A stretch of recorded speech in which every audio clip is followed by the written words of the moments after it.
What's up, everybody? Welcome back to Fallout New Vegas. We got Arcade, we got Eddie, and we are about to do the Autumn Leaves mod. I don't know if they can come with me, but let's see. Years before the nuclear catastrophe, a handful of wealthy men and women grew increasingly worried by the political unrest across their countries. Moral panic, witch hunts, and censorship spread like wildfire. Okay. This congregation, scientists, professors, artists, felt the need for a place where history and culture could be preserved, safe from those who would destroy it for its seditious content. They pooled their resources in the hopes of creating such a place, free from the volatile swing of political agenda. A vault was to be built. Within it would be enclosed the most comprehensive collection of books and holotapes in history. The project owed much to the efforts of one Professor Cartwright, who at one time worked for a certain Robert Edwin House at the Robco Company, and used his position to secure valuable contracts within Voltec. As the construction of this library began, the intellectuals gathered their private collections, hunted tirelessly for rare texts to complete them. Cartwright would oversee this process and act as the library's caretaker. When it was time, all would gather for shelter, seal the doors behind them. None of them could predict, however, that the bombs would fall so early, and when they did, Cartwright was alone in the library. The professor knew that his days were numbered. To ensure that the library would not die with him, he spent his time reprogramming his robots. The machines would ensure that the library would persevere until the world could once again take advantage of its wisdom. He would endow them with the ability to think, the ability to choose, the ability to learn. Partly because he feared the dangers that might threaten the library in years to come. Partly because as Damn, the that's a years long grew long, cutscene. he needed someone, something to soothe his solitude. 200 years have passed. Far enough time for something to go wrong. Hey, there's an Autumn Leaf. Today, the courier awakens the library from its long sleep.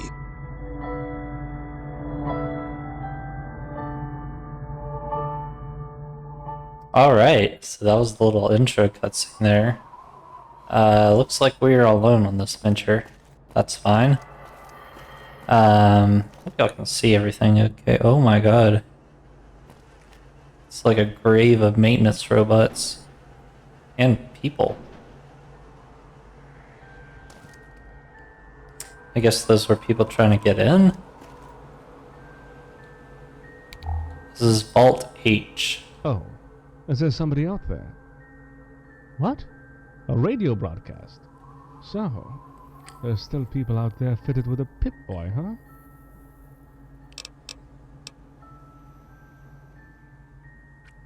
Wait, there's a radio signal? I just saw that there was a little place called Hypatia, I think it's called, on my Pip-Boy map. So I knew this was the place to go for the quest mod. Yes, we are. You're coming from a vault, aren't you? Well, I don't see why we should have this conversation through an intercom. Please, come inside. I fear I must ask you to come in alone, though. We have a strict policy when it comes to our maximum number of guests. Ah, okay. So that's why.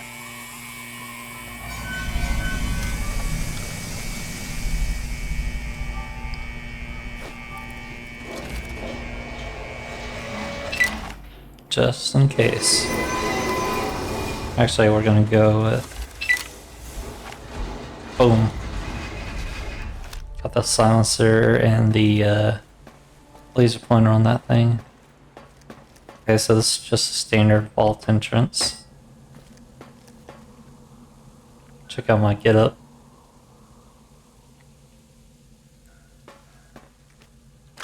Ooh, full heal.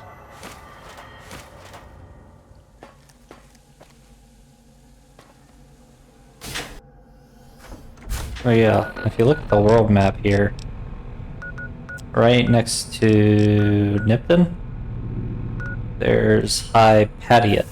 And you could fast travel to here at any point when you have the quest mod installed. I've heard good things about this. A friend of mine even mentioned it when I told him I was looking to play some quest mods in my New Vegas playthrough. He's like, "Oh, have you played Autumn Leaves?" And I was like, "I'm actually planning to play it soon. That's like the main one I wanted to play on this playthrough."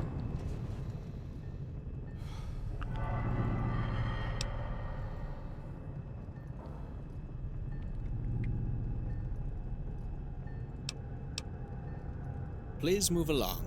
If you have any questions, James on the first floor will be happy to answer. So I'm thinking this is going to be more of like a detective story type of quest mod. I almost called it DLC like it's official. Let's take a little look around. I like how it's actually pretty lit up. Most of the vaults you see in this game are all dark and dilapidated.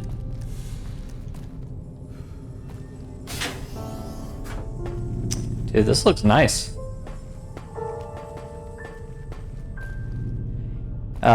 One reason I wanted to play this now rather than later is because I've heard that there is a in the Far Harbor DLC there's a quest that kinda is like suspiciously similar to this quest mod. I heard it might be plagiarized, so I want to see for myself. So I decided to play this first, and then after I'm done with this, I'm going to start my playthrough of Far Harbor Fallout 4, because I just beat Fallout 4 for the first time after about 9 years. Okay. So I saw there was a robot over this way.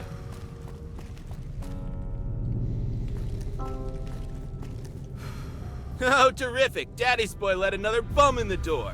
Well, welcome to Library Day Roland. Don't steal any of my shit, okay? Looks like you can't read anyways, so I probably don't have much to worry about. He does not sound like a robot.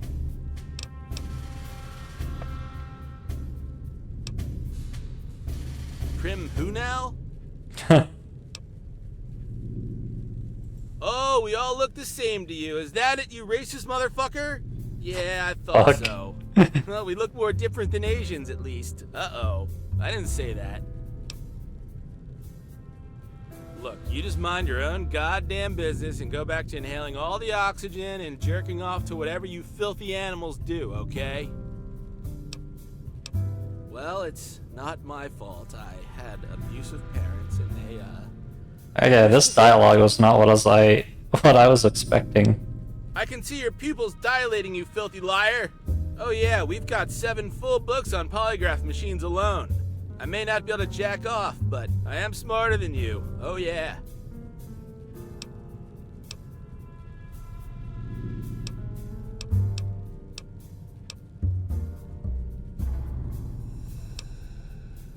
Okay, alright. Well, what else would you like to talk about?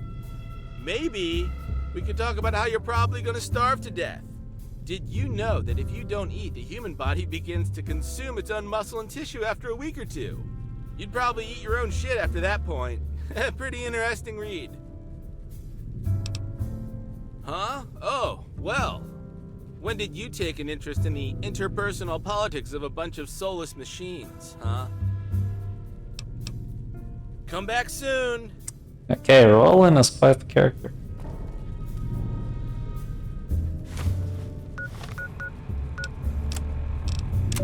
One thing is for sure. We are leaving tomorrow. Our stay here has been utterly pointless, and Knight Roger hasn't been the most helpful auxiliary. It is rather safe to say that his main preoccupations were playing the pool table and stuffing himself with pre-war food. So there's collectibles on this mod. Just found another one. We're already 10% of the way done. That quest. I imagine it's gonna get harder from here on out.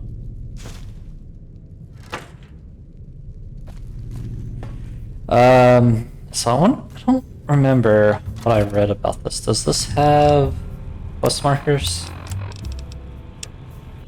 No, it doesn't look like, well, okay, never mind, maybe it does. I thought this was more of a figure things out on your own type of deal.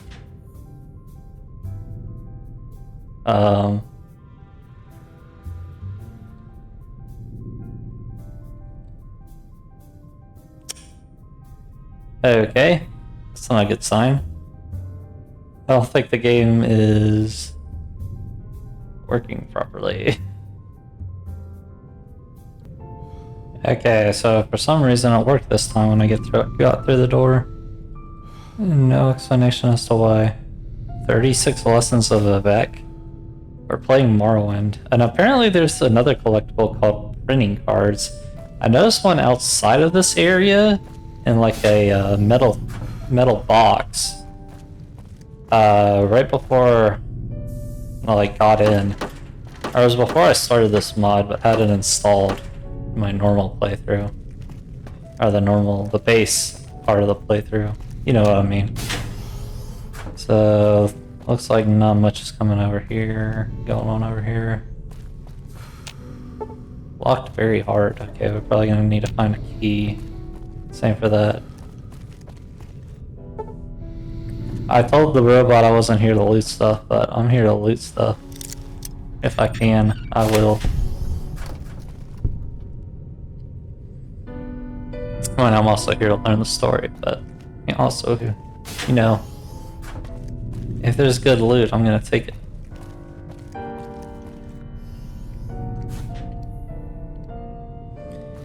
Also noticed that there's some books that don't have like a blue spine, and those don't seem to count for anything, but they do have a unique name.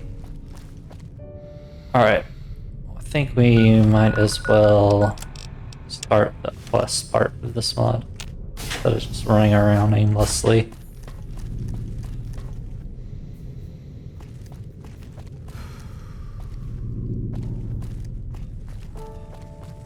So that's probably in the main chamber. Probably this robot right here is James. Okay, let's do this right. Greetings, I am James, Rapco Protectron Unit 13882, and personal assistant for Professor Cartwright. How may I help you? This is the library built by the Professor in the year 2072. It is one of the most extensive compilations of human knowledge in the world, provided other collections survive, of course. Of course, you're welcome to use our facility. Feel free to ask Roland upstairs for a room in our living quarters. That said, you should know there are some general rules you must observe during your stay here.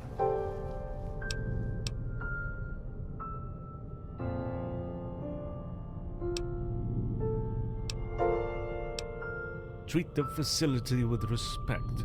As long as your actions do not threaten our collection, no harm should come to you.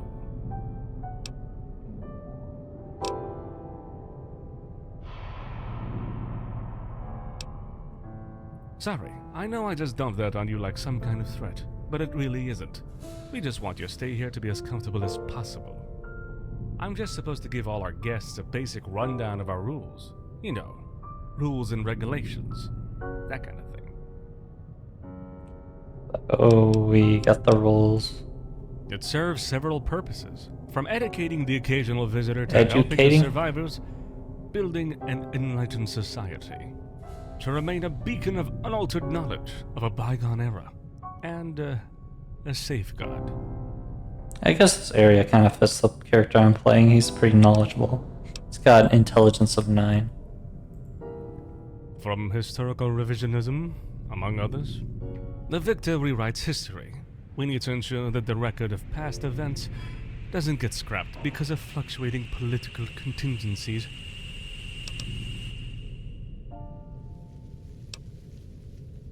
Of course, we received a fair share of guests in the past, but the last few years, not so much. It seems the Night Stalkers are roaming around. dissuading most travelers from exploring the area.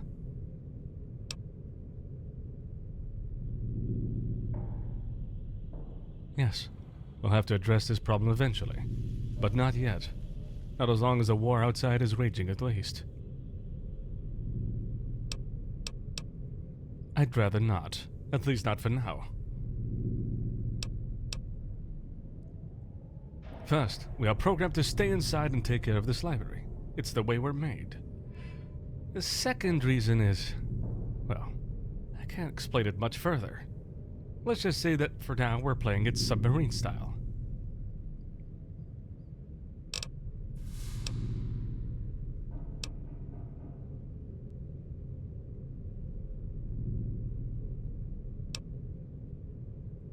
Back when titles were still relevant, he was a professor at the Massachusetts Institute of Technology and Chief Science Officer of I Rockville. think you mean Commonwealth Institute of Technology. That's what they call it His in domain Fallout of 4. expertise, as you surely guessed, artificial intelligence. Correct. I'm not surprised he still is alive today. When our master told us about him, he was described as quite the resourceful individual. A well-planned intersection of resources, contacts, and wealth. Of course, being in close relation with Vault-Tec's brass also played in his success.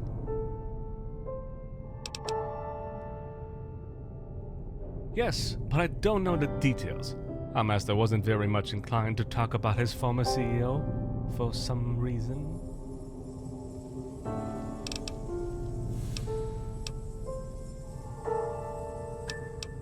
Well, you should ask Roland for any kind of misplaced books, I fear. He usually loiters around in the lounge on the second floor. I've already talked to him. Machines, you mean? Quite a number, I must say. But I imagine you're asking how many of us are gifted with a personality module. A handful. There's me, Helena in the clinic upstairs, Roland in the lounge, and there's also Arthur in the computer room. So that's 4. Each of us has a specific responsibility. Helena has the final word when it comes to our guest's health. Roland takes care of logistics, and Arthur is our database. Everything in between or about the library in general falls upon me.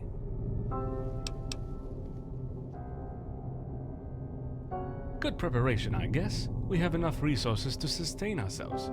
We produce our own energy, recycle most of our scrap. Our Mr. Handy units go outside and scavenge when needed, and keep both the facility and us Protectrons in top condition. Yeah. Besides reading, on the first level you'll find the movie theater, the reading room, the laundry, the borrowing service, and the computer room. Not that much on this one, except our database, Arthur, and he's not very responsive. On the second floor, there's a living quarters, the lounge where you'll find Roland, the cafeteria, Helena's infirmary, and the classroom. Why do we have a classroom? Don't hesitate to ask Roland for a room. I heard him say.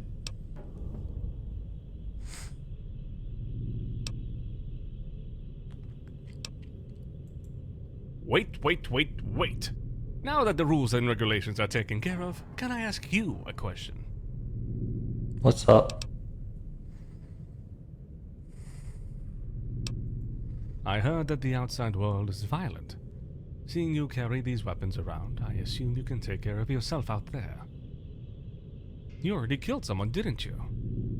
How did it feel?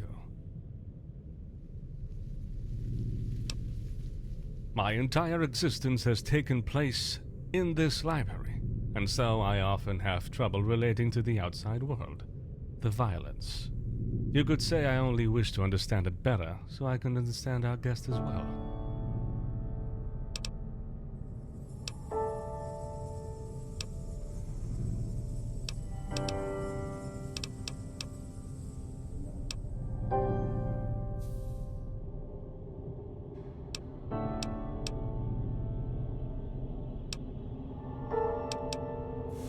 So you're that kind of person, eh?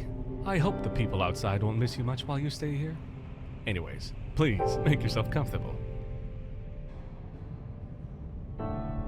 My dude's a bounty hunter type.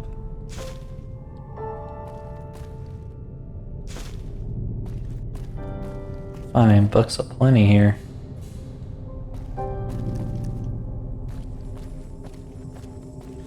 This carpet looks like a texture that's been overstretched.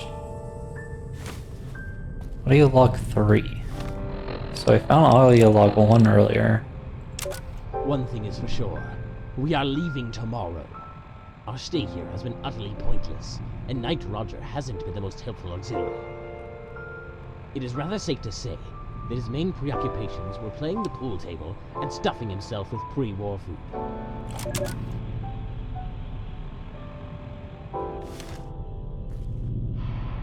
And with Knight Erickson on top of that. But I have good hope I will find something actually useful down here. Finding this place is just my luck, and the perfect opportunity to shine.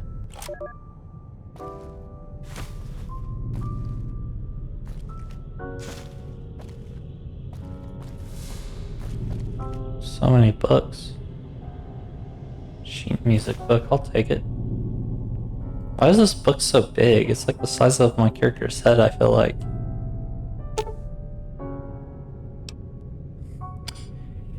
Ignatius Page, Case Study 1.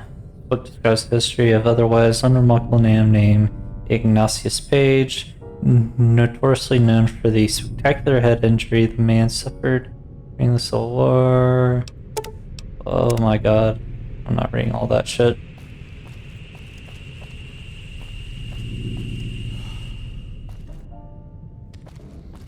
Good to know that it exists, though.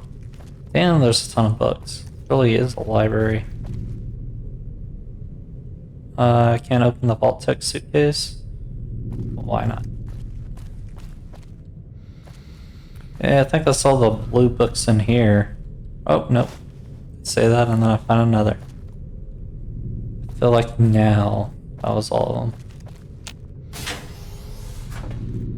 5 out of 20.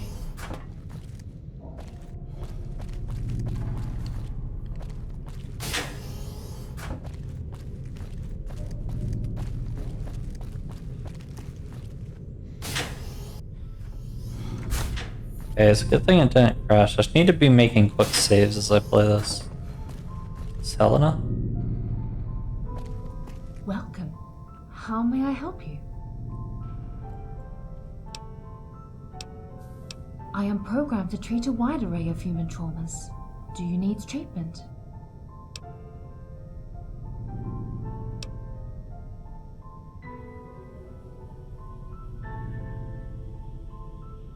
Well, in that case, let's have this Radaway injection. Here. And your vein? Can't miss it. There you are. Completely flushed out. Oh, and it's free too. Nice.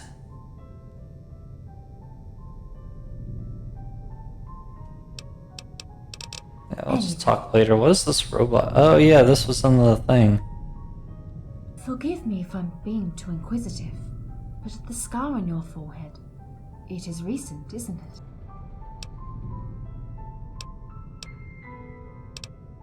I have the obligation to inform you that you may risk complications.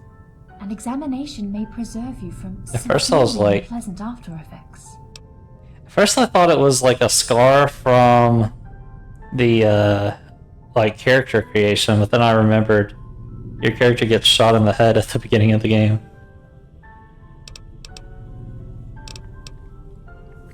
Seeing how this is a bullet wound, you might have sustained damage to your brain. I think I might be able to help you with it. First, let me ask you, under which circumstances were you wounded?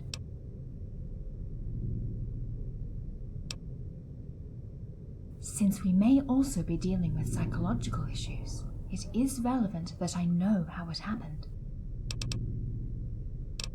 That's quite a story, I must say. And quite a miracle you didn't die. Let's have your head scanned now. Please sit comfortably while I prepare the procedure. Wonder what's gonna happen. You're awake. For now, the results are rather encouraging. It doesn't seem that you sustained major damage, though I fear there may be some complications. You just fell asleep for a few minutes. Time for the scan to finish. People suffering from brain trauma often encounter a wide range of personality and coordination disorders, as well as language impairment issues, social disinhibitions, and in some cases, extraordinary risk-taking, as well as a dangerous tendency to transgress rules. Sounds like the Do you career. observe any of those symptoms?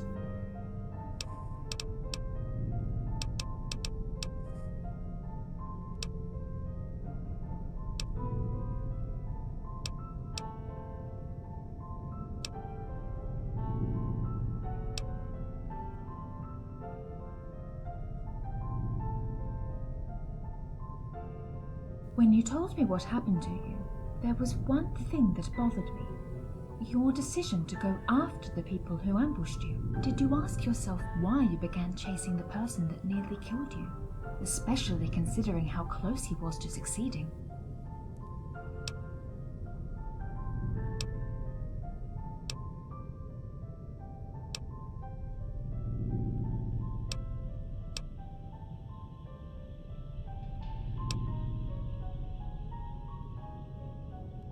Even if you are, something happened in that grave in Goodsprings. It's not about what you're doing or what you've done, but what you have become. And whatever your reason was for chasing the man who nearly killed you, it's still a part of what I just you are wanted that today. platinum chip, baby.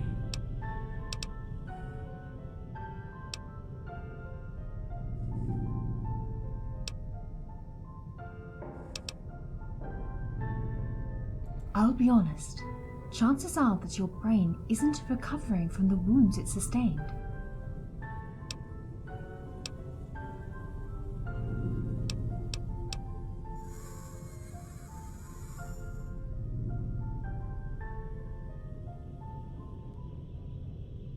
That you think about your motives.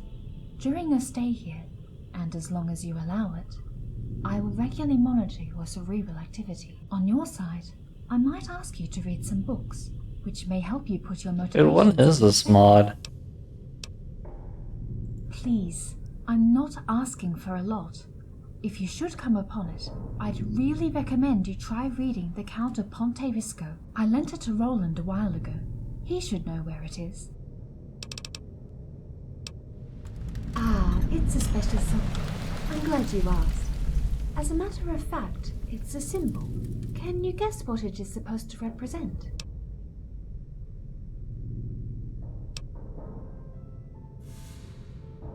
I like this answer. Dinosaurs are extinct. The cage was the preservation of the pastures.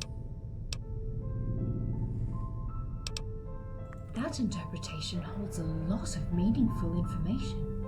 It's a very nice answer. I like it. But the fact that you chose this interpretation is what's important. And that's precisely what the dino is for me. A way of knowing our guests.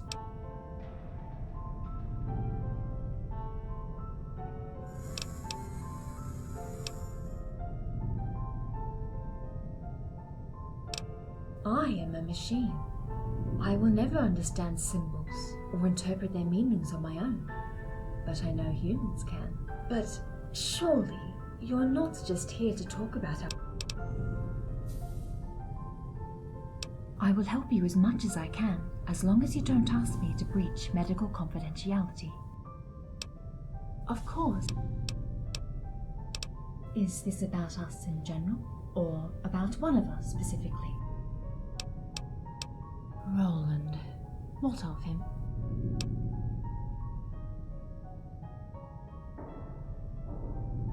A little bit, yes. Our master needed to stay focused. Even if we each provided a form of stimulation, we were more or less yes-men to him. He needed something to push him out of his boundaries from time to time. So to keep his fighting spirit alive, he programmed Roland.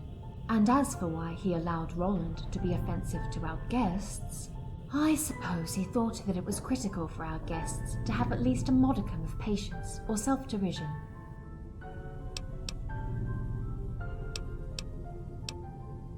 Well, Roland forbids me to tell that story, but I'm not supposed to follow his orders anyway. It's a rather amusing Prim, story, slim to be looking honest. ass. As you know, our master defined Roland to be offensive and irritating in great variety of ways.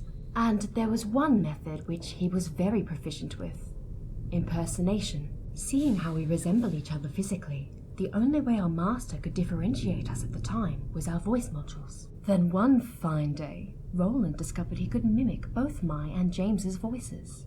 He'd then pass up as one of us and act as if he was malfunctioning. For a time, our master bought it and went to great troubles trying to repair us, until he realized that Rollo was mocking him all along. So he put a cowboy hat and star on him so he could never fool him again. Later, he decided to paint us all and give us some visual identity. I'm surprised he didn't do that from the beginning. I could tell you it gets better with time, but I would be lying. Ah, James. Isn't he a sweet fellow?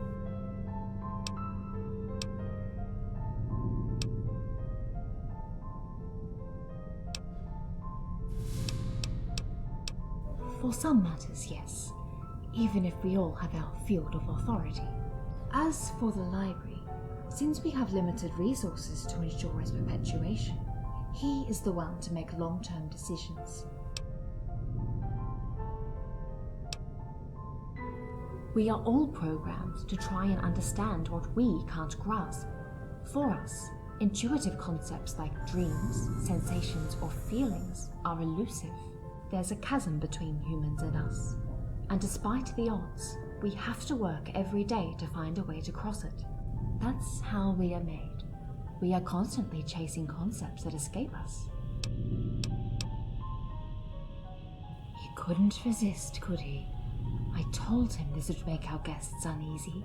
Shortly put, he is programmed to ask all kinds of questions, to be curious of the outside world and people. Because of this, our master decided he would be the first to talk to new guests. He's the one managing this vault's relation with the outside. We can't go out. That would leave this place unattended, and we all have a role to fulfill. This mod's kind of weird. Besides, what's a few Protectron out there, if not easy pickings for scavengers? Yeah, Protectrons aren't that tough. Yes? Any Well, there's one more we haven't talked to. Arthur, I believe it was.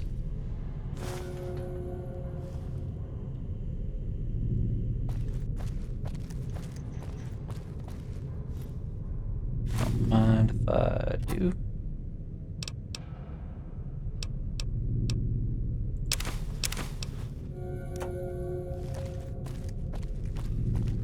Who cares about karma anyway? It's a 5 before we go anywhere. So I heard you were supposed to like play this mod, like it's intended for like a mid-level character. Most of the speech checks. Okay, unlock number 4. I think I'm gonna wait till we find number 2 before we do anything crazy. You can't want to try to get it in order, you know?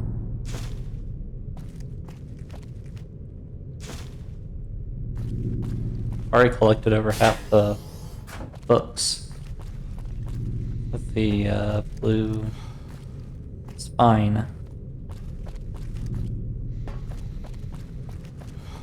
Wonder how much XP that'll give us completing that challenge.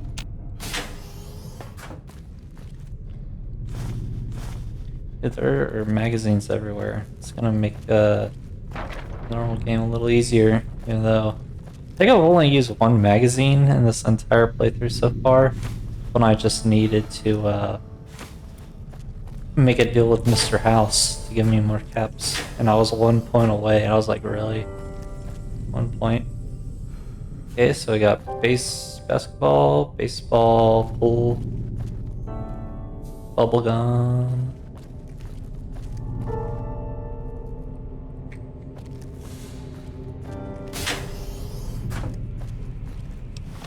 Take a listen to audio log number 2. Aldrich here. It's about time I found something relevant to... Roger, stop frightening me like that! What is it now? Wait. You smell like cigarettes.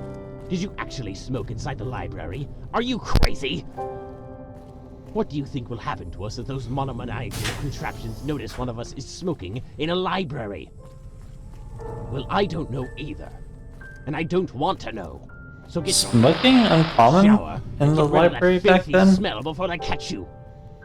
If What their the- maker gave them something as useless as a personality, I wouldn't be surprised if they're also equipped with some sort of sniffing module. And even if they aren't, you really stink. So chop chop, shower. Alright, let's re-listen to 3.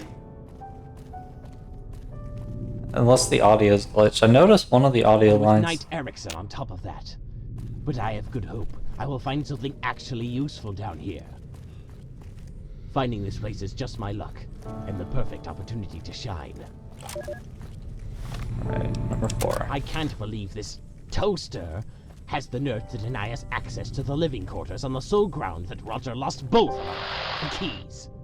We tried to sleep in the movie theater, but Erickson has grown so disgustingly fat from his constant binge eating that he snores when he sleeps. Even after I kicked him onto the ground. So I left him there and tried to sleep on the couch in the lounge. But as soon as I fell asleep, that toaster, Roland, began to walk across the room, singing this stupid song praising his useless spurs, the dingle dangle or whatever the hell they do. So here Why is I it am, censoring? crawling under a desk in the classroom, trying to set a makeshift bed for me to cry myself to sleep. Yet, I'm wide awake, and trying to calm the down by recounting these events on a holotape. As you can hear, it works perfectly!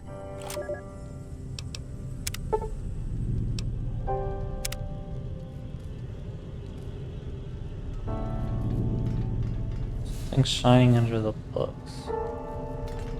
Talking about the deputy badge?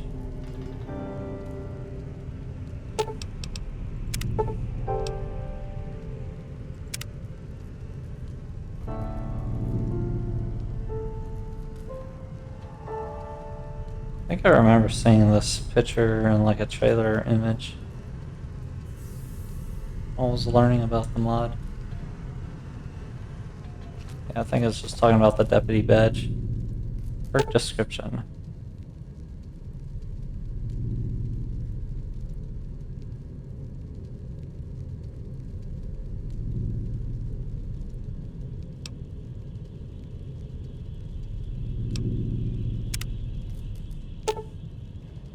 Pop like most prosthetics.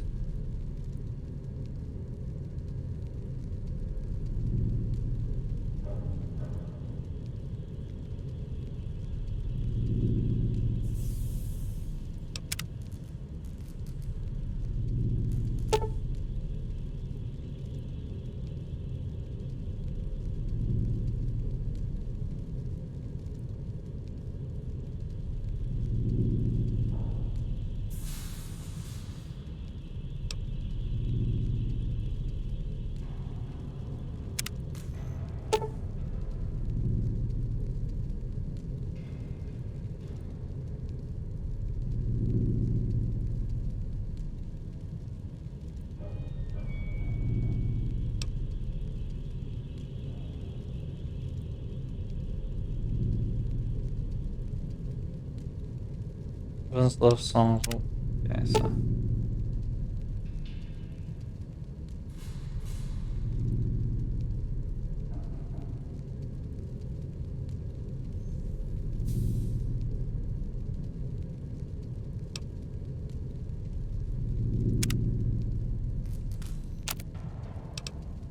How many print? You need 7 printing cards.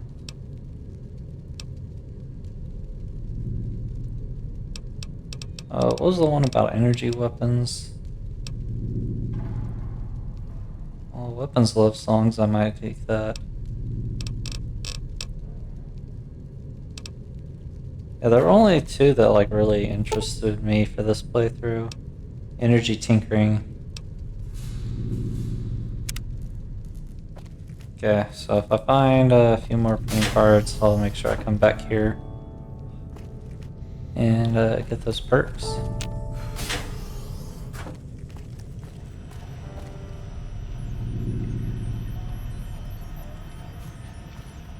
That's where Arthur lives, the database dude.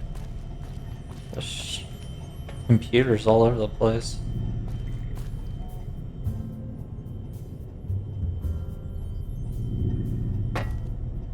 Can't interact with any of them.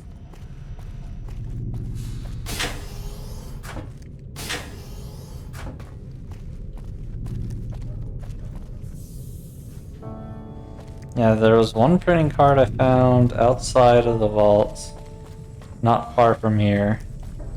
Then, and there was one behind Roland I found, and it wasn't, I didn't even have to sneak to get it, so it was just there. It was like right over in this place. Alright, Roland, give me my room. Do you need a hand or something? You know, you're lucky I don't have 6 fingers, or I'd give you 4 middle fingers instead of just 1.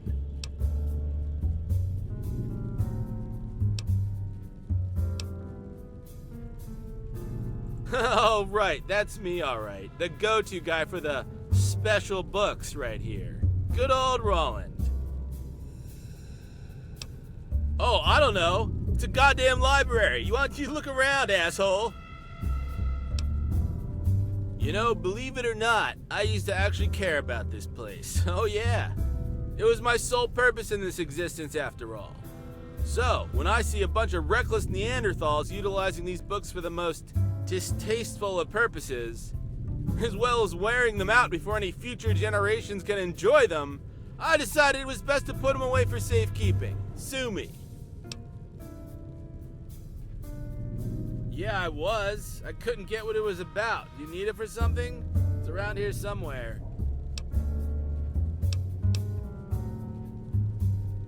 You're a lazy piece of shit, but I can totally relate to that. I gave up after 3 pages. It's on a table downstairs. Probably. Hell if I know. Did she expect me to have some kind of life-changing epiphany? Probably. Some transfigurative moment that changes me forever from a petty, angry piece of garbage? Well, not so, my ugly friend. I have my own favorite reads. Anytime. You know, this is a classy establishment. Not a homeless shelter for ugly, radioactive, pushy dipshits. But so be it. This is what our beloved master wanted, so I shall oblige. Here's Let's the key see to my special room. discount suite.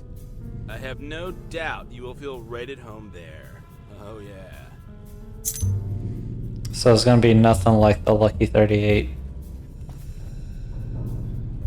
First, I have a bad feeling about this. Where is my laser? What happened to my laser sight?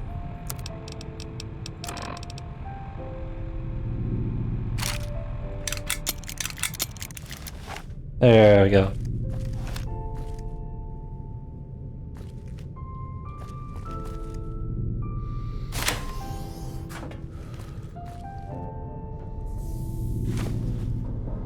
On a printing card.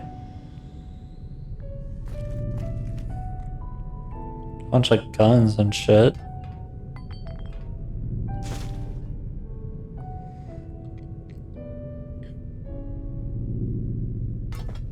Why can't I search the bag?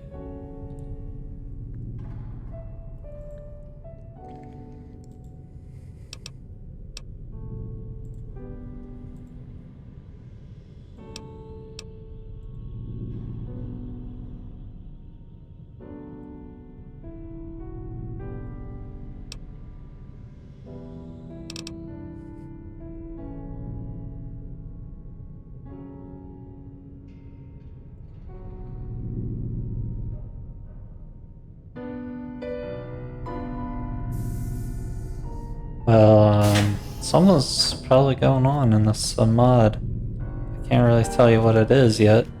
That is a lot of books. Books, books, books. I've never been that big of a reader. Like, I don't know, man. Too time consuming. And just, not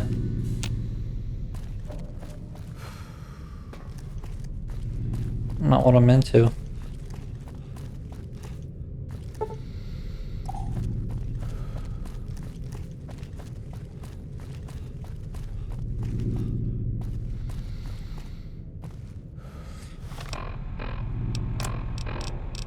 So does it actually put these books in our thing? Like, can we read them? Oh, I forgot I still have the platinum chip. Still need to go give it to Mr. House.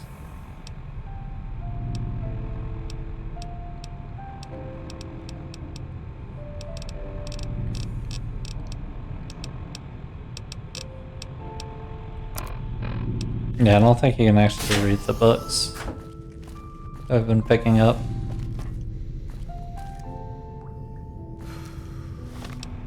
Unless they're like underage? Oh, yeah, they are. Well, now it's gonna be hard to find the damn stealth boys. Let's see, emergency radio.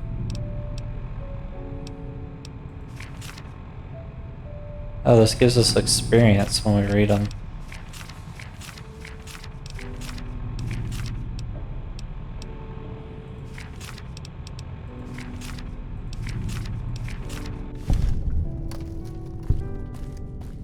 Not a lot, but something, I guess.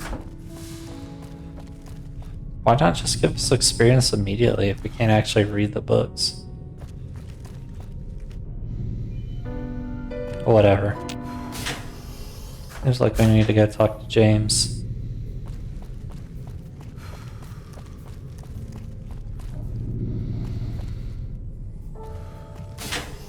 I guess there's not going to be much to shoot at in this mod. Or maybe that's later. So, are you getting comfortable in the library? I was wondering perhaps you could help me with something.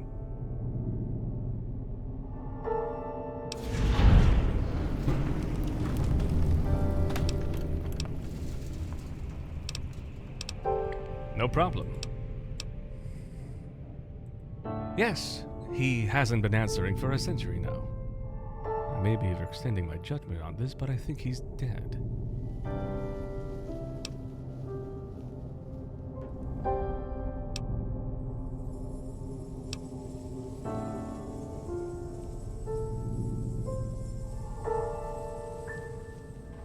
What do you mean?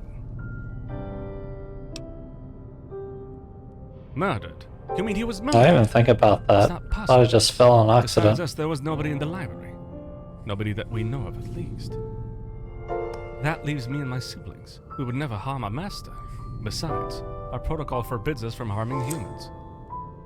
Why would somebody choose to kill someone that way, not just, like, stab them? Guess trying to make it look like an accident? Yes. Yes? Back when titles were still relevant, he was a professor at the Massachusetts Institute of Technology and chief science officer of ROPCO. CSO, huh? His domain of expertise, as you surely guessed, artificial intelligence. I like how it's being lore friendly. I thought it would be like its own self-contained thing. All that we know is that one day we found him in this position, under a pile of books. He hasn't moved ever since. As for now, we theorize that he tripped and tried to catch something to stop his fall. The bookshelf came down with him. Yeah, so probably the deputy badge probably belongs to whoever tried to kill him. And who would that be? It would be Roland. I didn't think about that. I thought maybe this was some random deputy before I realized it was the master. A grave for robots outside? I'm sorry, I don't know what you're talking about. We can't go out.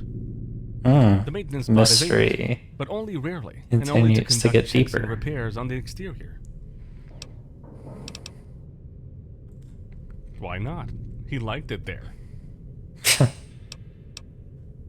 Because of that protocol of ours, we must protect the library, and it involves that we stay here.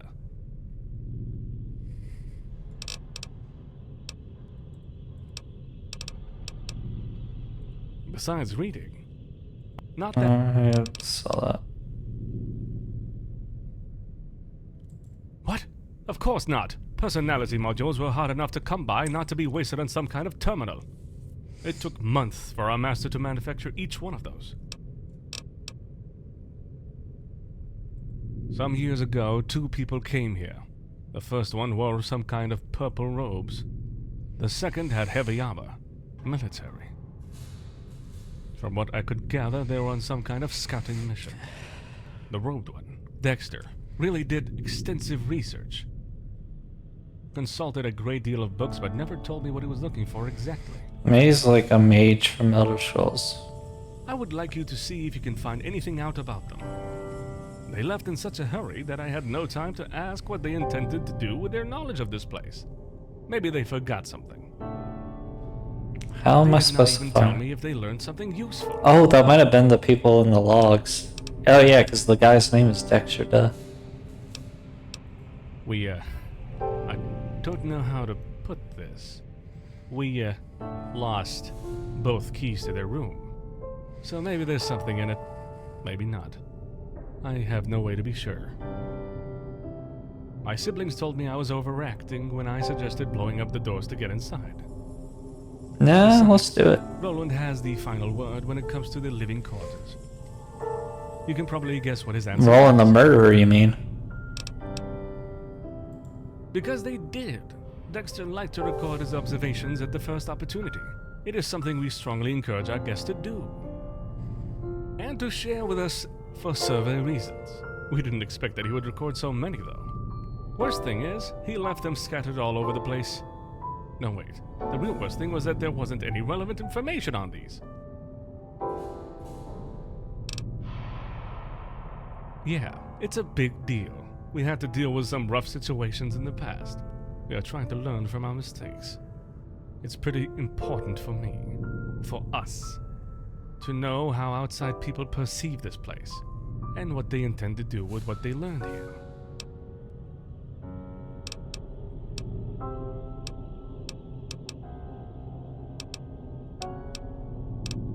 Ah, compensation. Well, there are some popular books we try to keep out of everyone's hands, mainly because their main appeal is military knowledge, and it's something we're so fond of promoting. We could print you copies if you wish.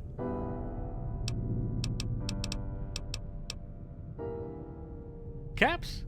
Are you kind of joking? We have caps lying around somewhere upstairs, but we can't give you trash as a reward. What will people say? That makes sense. We once received a visit from a group of slavers. They had been tipped off by one of our previous guests, who told them that there was food and shelter here. Things got quickly out of hand. We had to drive them off, violently. We had to seal this place off for a few months, the time to let things blow off, calm down. Roland should know which room those two were occupying. There might be something there, a note or a recording on what they thought about this place. Starting to get interested. We got a mystery now. Good. Come back when you've found something.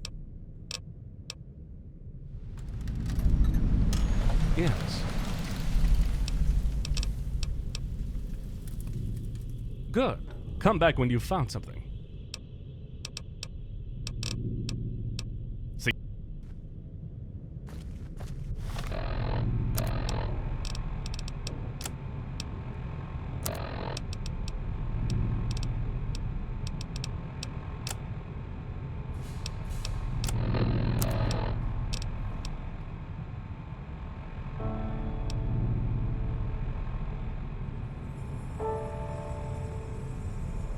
Oh, I learned that? I didn't know that. Realize that. And Roland said that the book we were looking for is on a table downstairs.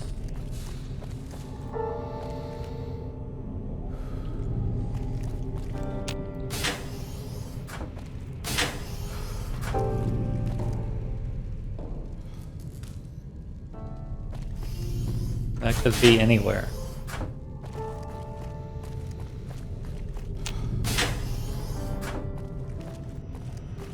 This room again. Doesn't seem to be anything. Oh, there's Arthur. I didn't even notice him.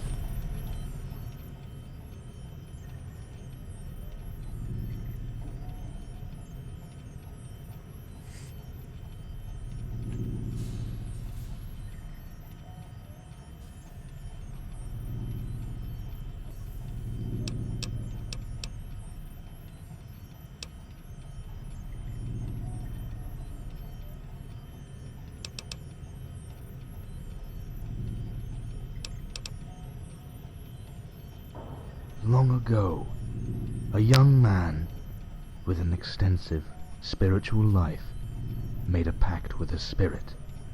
In exchange for his ability to speak, he learned an important, fundamental secret about the purpose of man.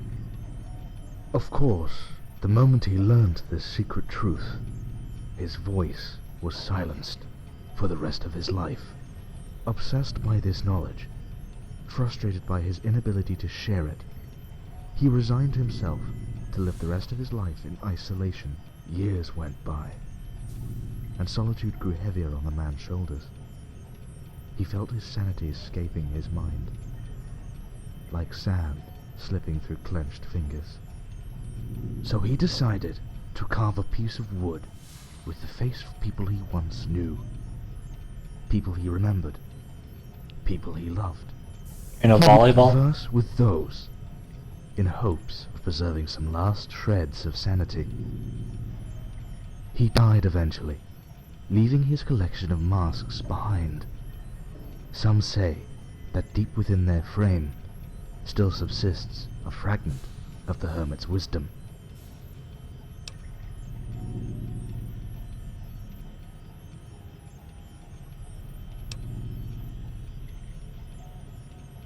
A hermit once learned that by asking his questions to the mountains in the correct manner, the echoes would bring him answers. That's a non-answer.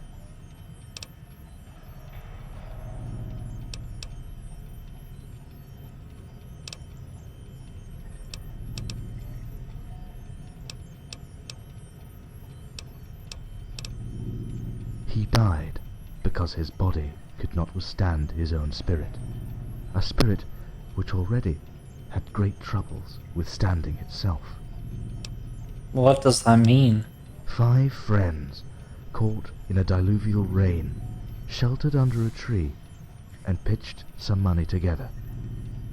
One of them faced the rain to go buy an umbrella. He survived the ordeal, perhaps because he was the only one gone when the thunder struck the tree. Why are we talking in metaphors and idioms?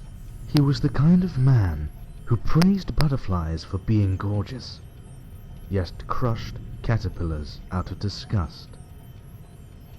Okay.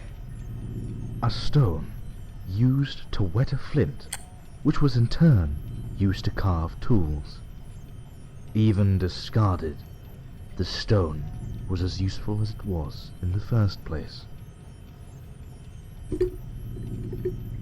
What does all this mean? A testament, an heir, is sometimes all people need to leave this existence in peace. A writer of great renown had it all: friends, family, wealth. He wondered why he couldn't write anymore. He despaired. He cried. He drank. Why?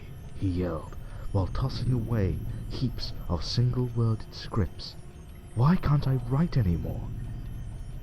It's simple, my dear, said his wife, freshly awoken. You're not suffering enough. She added, You can't play I the can blues help if you you're with not that. feeling blue.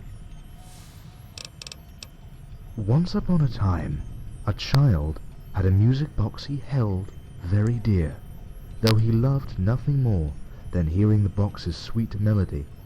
He wanted to know how its mechanisms worked. He knew that by breaking open the box, Why is there he'd so have much a glimpse static in these of what was recordings? inside, and perhaps It's driving me even a crazy. bit comprehend how it worked.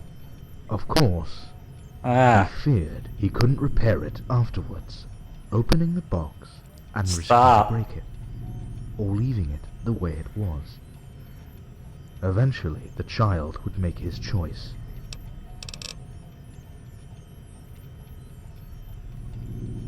okay. The birds have vanished down the sky.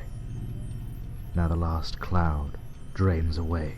Stop with this poetry We shit. sit together, the mountain. Just tell me. and me, Well, until tell me the only facts. mountain To the remains. point.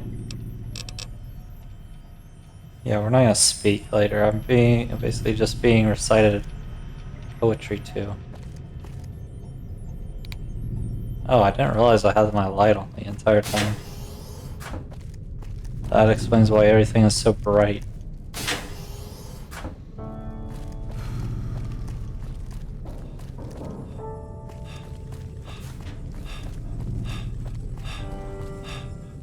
Oh, recipe books on cooking radioactive dirt? I'm sorry, but they're all out at the moment. Haha. A dump! That's our executive suite! I'm sorry you're not pleased with the accommodations.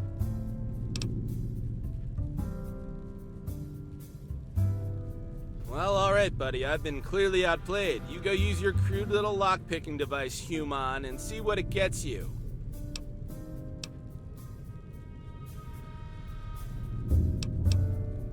Just as if, my good man, we put a lovely woman named Piper in there. From Fallout 4? Oh, well, she's one of our lovely guests that consumed almost all of the remaining food supplies and defecates in toilets that don't even flush anymore. Which I can all smell, by the way! Oh, maid? Maid! This gentleman's toilet is clogged. Oh, that's right, she's dead. I'm shocked. Shocked! You of all people are a quitter. Oh, well, she's one of our lovely guests that consumed almost all of the remaining, which I can all in detail? Rather tall, one hand with 3 fingers, cool eye patch, dirty as hell, spoke loudly, snored louder, spilled blood all over the place. It took a whole 6 months to get better. Scolded our master about some obscure shit and I couldn't care less about, and it finally went away. You know, I read how the typical adult human body contains 5 to 6 liters of blood, but it doesn't really register until you see so much of it pulled out on the ground in front of you. It took 4.7 hours for our maintenance boss to scrub it all away. What a mess. Luckily, Helena took that bloody disaster to the infirmary before it spread to the Persian rug. Yeah, well, she was all messed up. Your organics take forever to kind of heal back to some kind of semblance of a working order. Even then, you're never 100% again. I'm glad I'm not one of you. Anyways, why don't you go ask Helena? She'll elaborate more on this. Jeez. Well...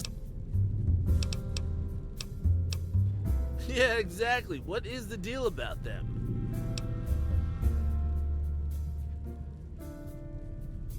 Why don't I? Because James has to learn how to let it go, buddy. Get busy living or get busy dying is one of my favorite movies used to say. You know, movies. Ugh, never mind. Yes?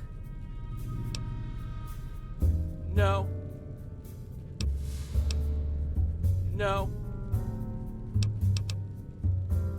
Huh? What was that? My hearing's getting a little fuzzy in my old try again? No. Uh-oh. Oh, I have plenty to say. Just not about that. It's nothing personal. You're just ugly, that's all. And I can smell your sphincter.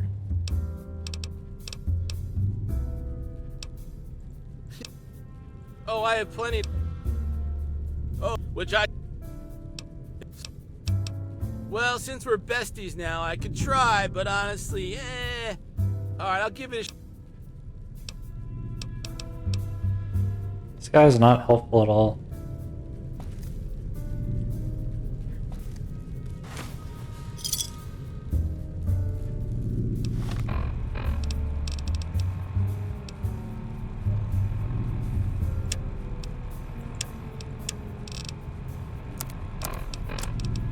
I can't believe this toaster has the nerve to deny us access to the living quarters on the sole ground that Roger lost both of the keys.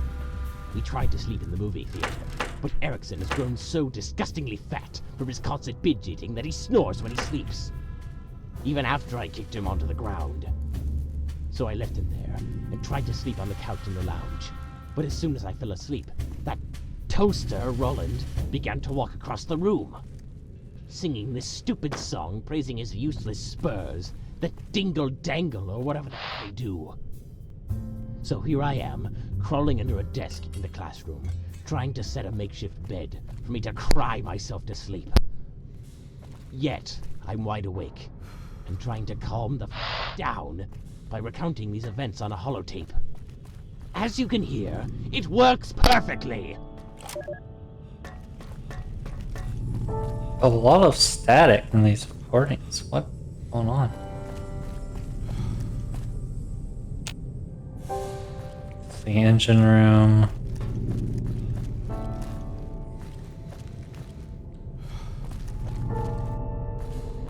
Where's the movie theater? God, you need a key for everywhere. Okay, it did say something about the classroom. Maybe the key is somewhere in here.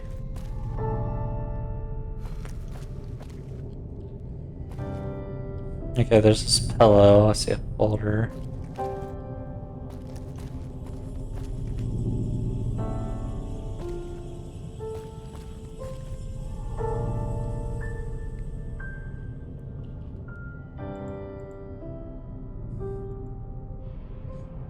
This terminal's useless.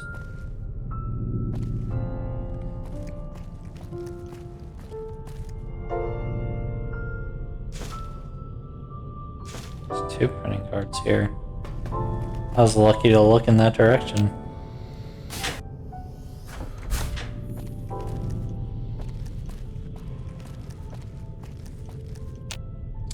Man, everywhere requires a damn key. How may I help you? Near the body of our master? Where exactly?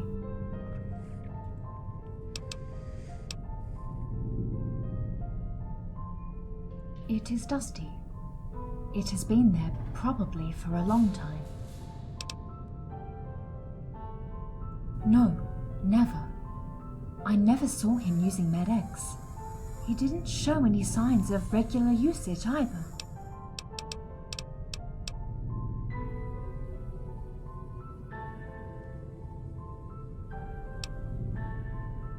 Yes, it's curious. It reminds me of the first syringes that I broke. It was a time when I wasn't fully calibrated for medical treatment and broke every fragile object I handled. As protectrons, our bodies are not fit for certain operations. Our movements and physical activities too had to be recalibrated for our daily tasks. In short, unless programmed so, we are clumsy when we aren't doing what we are manufactured for. Probably, yes. But why would anyone steal Med-X and administer it to our master? Try and kill him. One dose isn't enough to produce such dramatic effects. You can rule that out. That means that either the killer didn't wish our master to suffer, or that someone found our master before he died and tried to ease his suffering. It's very likely. If you have any more questions about this, don't hesitate to ask me. Don't mention it. Well, that really just leaves James Anytime. and Roland. Maybe Roland killed him, and James used the Med-X to try to save him.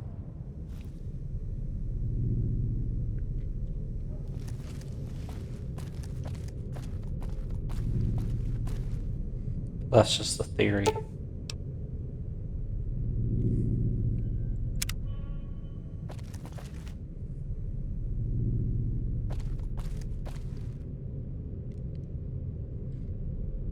Fallout New Vegas theory.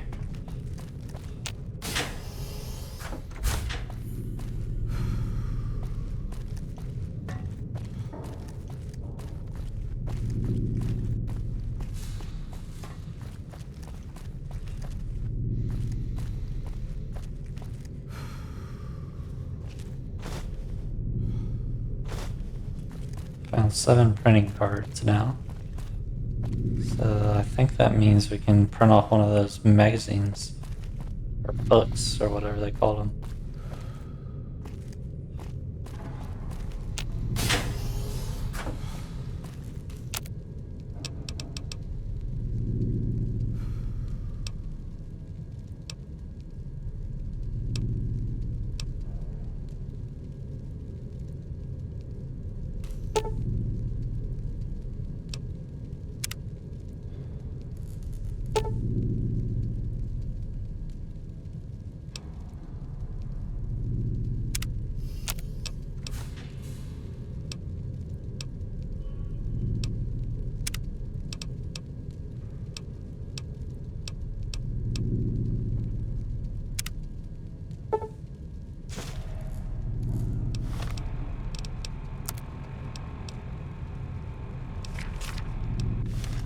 Now we've got a perk.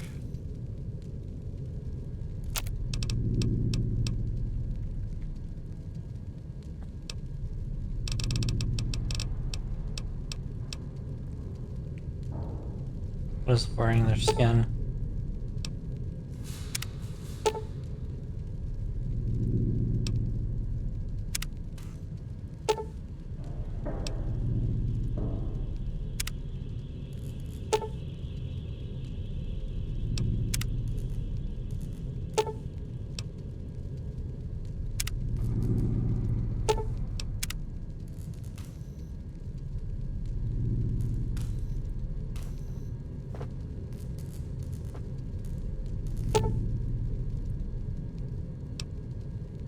Yeah, wearing their skin is not on this list.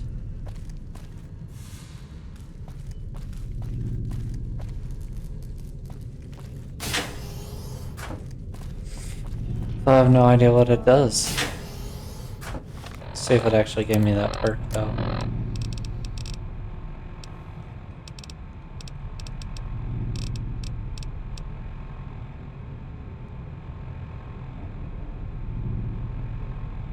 That's cool. That'll help me kill some folks.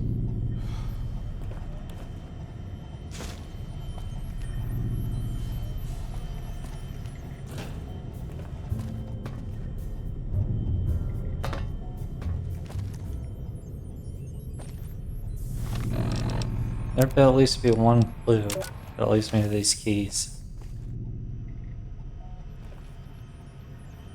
And with Knight Erickson on top of that. But I have good hope. I will find something actually useful down here. Finding this place is just my luck, and the perfect opportunity to shine.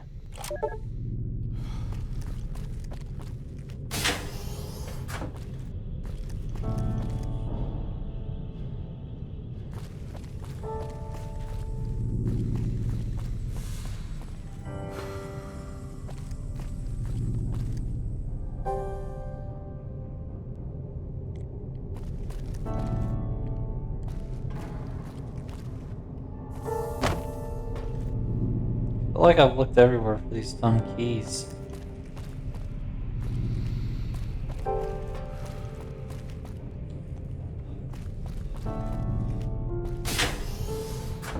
Cigarettes.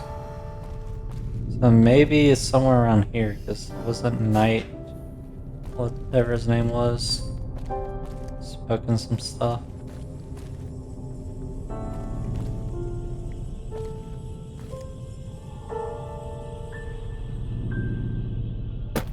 I see a radio here.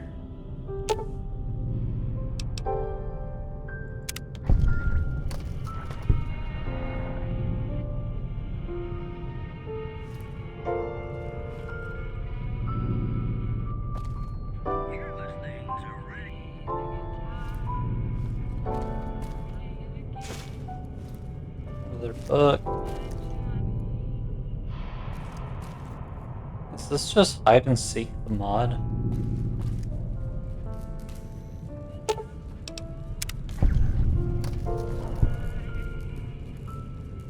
These broken radios, you gotta be kidding me.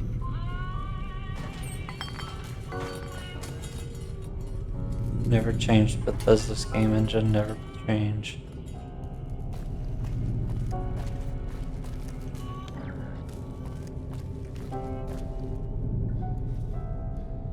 Ooh, we found one.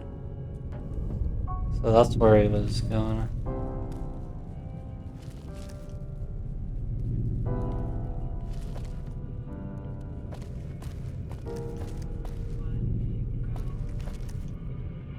So, how did he lose it though? It was right next to where he was sleeping. Or I guess he was just smoking around here. And anyway, this was good clue, having the cigarettes there. Bet you there might be something around here. All we need is one key, but here's a printing card.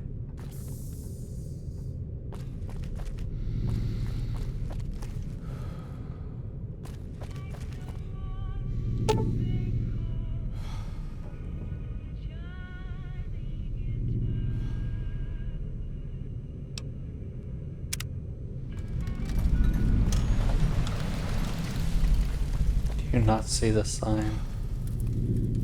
What could that be referring to?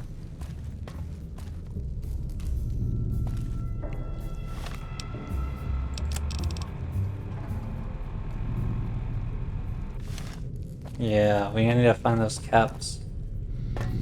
We want those caps. I really don't understand why I got like a black screen the first time.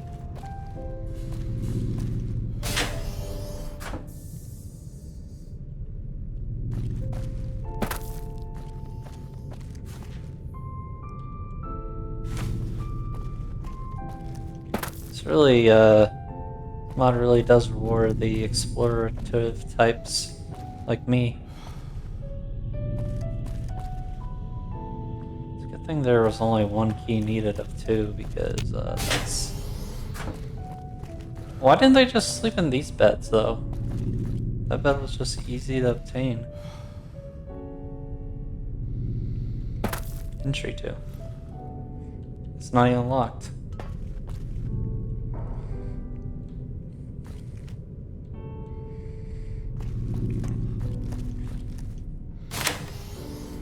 Alright, holotape number 5. How the old world managed to waste so many resources on vapid enterprises is beyond me. What is the point of keeping a record on all these useless topics? This isn't a library, it's a graveyard for pointless knowledge. Give me a year, and I'll sort out the 100, no, say 50 books worth keeping, while we cremate the rest and make room for a new chapter. The stupidity of these pre-war novels, in particular, are just too much for me to endure. I am still waiting for their database. What was the name of this wretched thing already? Arthur? To come up with actually valuable information.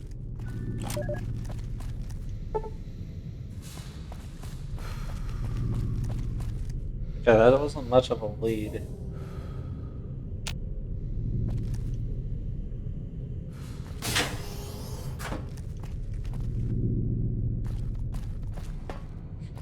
Play it again, Johnny Fire. I do see there are 2 beds, one for each of the members.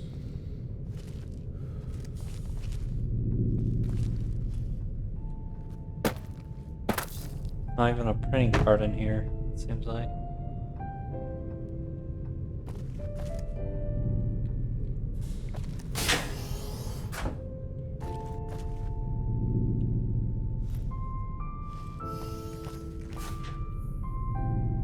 Kind of feels like a indie game, like with the whole thing going on, but it's integrated with Fallout New Vegas. That makes it a little bit better.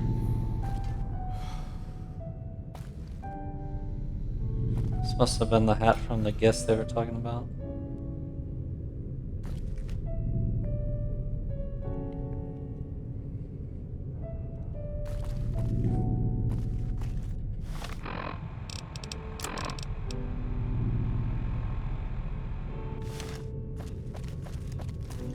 Oh, I need to go to James.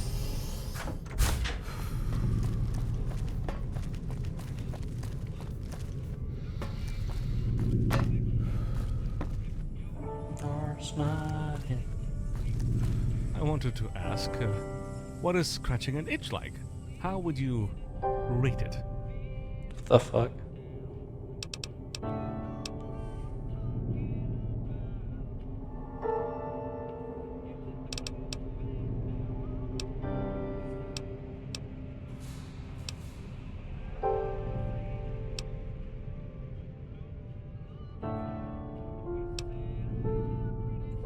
Got it.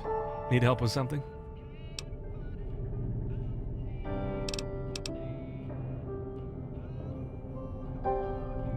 Oh, great. I can't wait to know what, Oh dear. I don't need much time to digest this.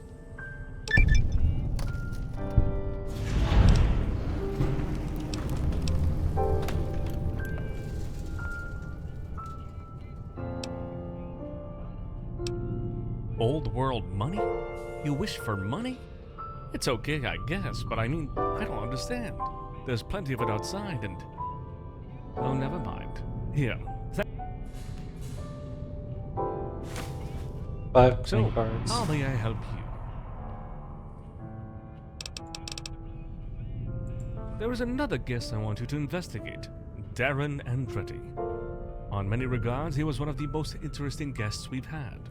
But because of messy circumstances, I couldn't make a proper debrief with him. One night he became so badly drunk he began throwing insults at the books, us, and our mother.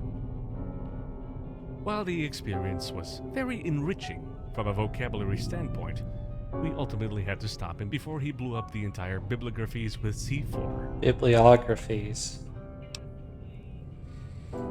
Well, he ended up being banned from this place, one of the rare times we had to resort to banishment. We feared he'd come back at us with a vengeance, so we confiscated a lot of his explosives and left him with but a few weapons.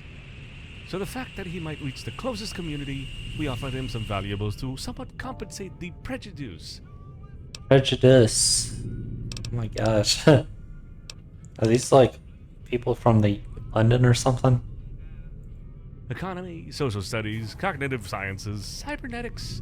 It barely made sense to us, but it looked like he knew exactly what he was doing.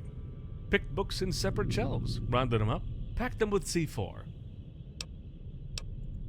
A prospector, a raider, we were never quite sure on which side he was walking.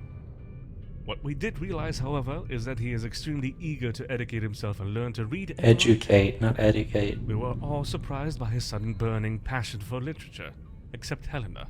For some reason, she hasn't the right to disclose that information to us. Sounds like some bullshit. For all I know, he began keeping some kind of diary during his sojourn here. He said it was good writing exercise for him. Finding it could be a start. I will give you the key. He threw it at my face instead of giving it back to Roland.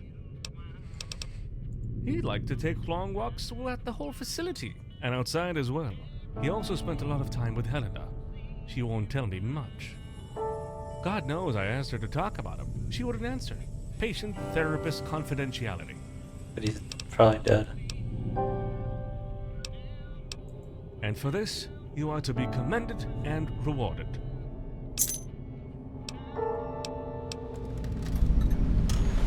Yes, great. So tell me, what is on...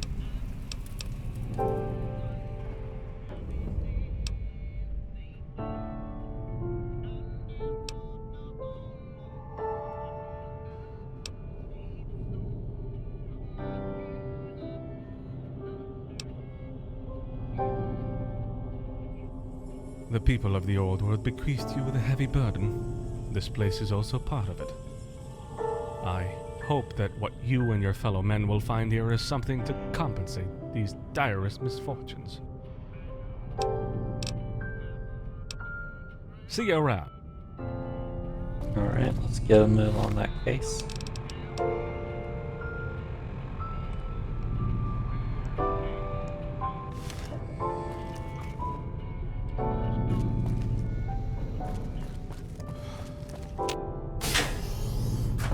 Man, it's getting kind of loud. Wait, was this always here? How have I never been in this room?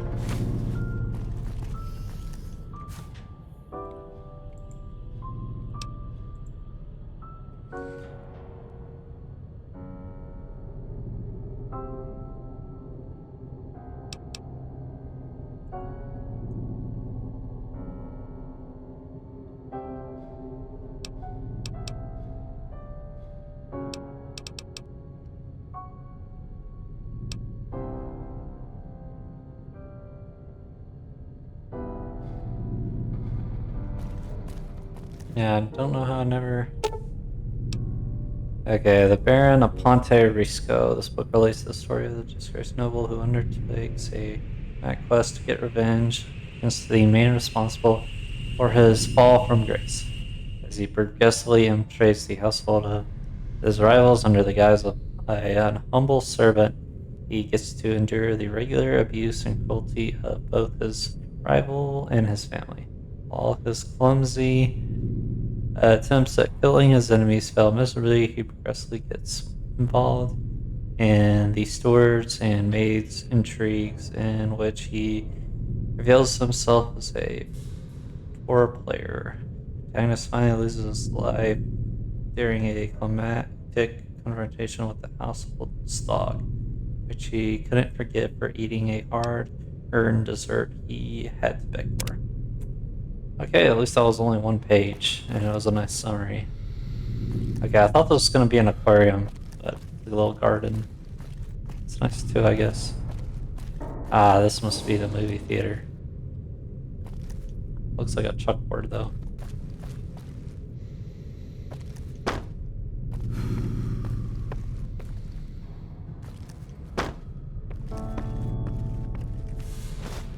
Running card, let's go.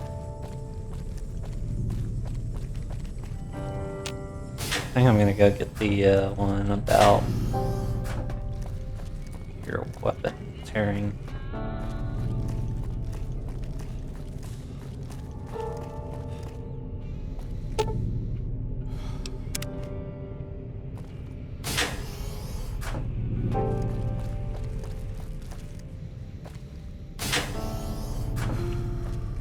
I can remember where it is. I know it was downstairs. For some reason I'm like kind of turned around.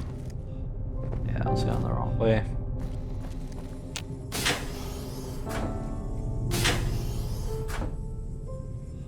So what we're gonna do first, I'm gonna save and see what wearing your skin,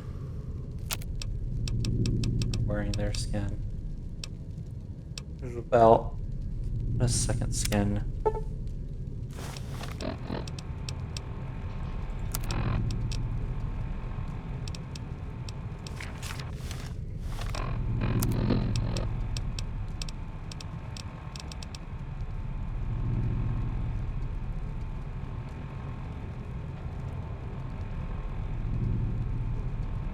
Oh, I don't care about that. I'm rocking light armor.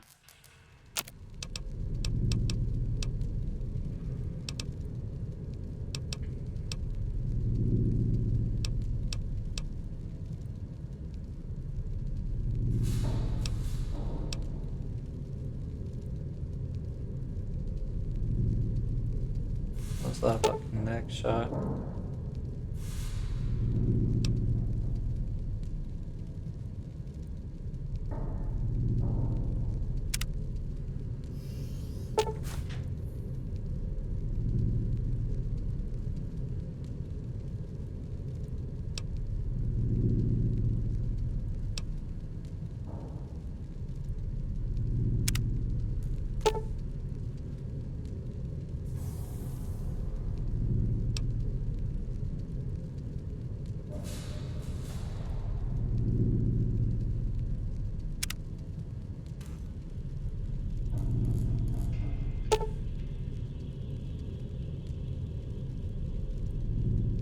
Yeah, I don't really care about knocking people down with my plasma.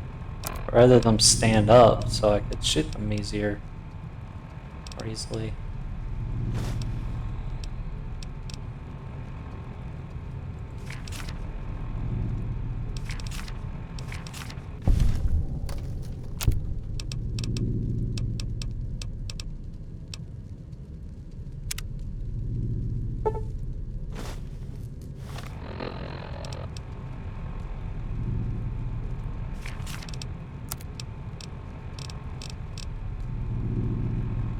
Nice. That one's pretty useful.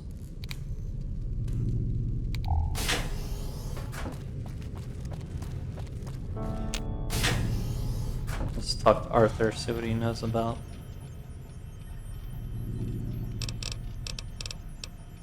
There are two kinds of poisons. Those that don't kill you and make you stronger, and the others. That doesn't make any sense. I wonder if this guy will start making sense later or not.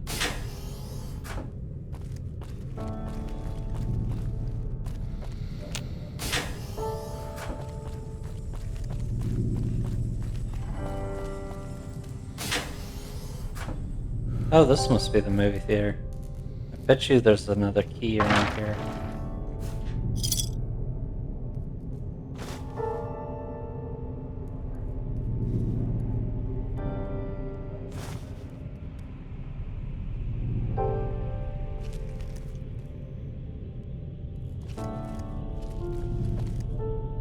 That is a lot of holotapes. Are any of these actually useful?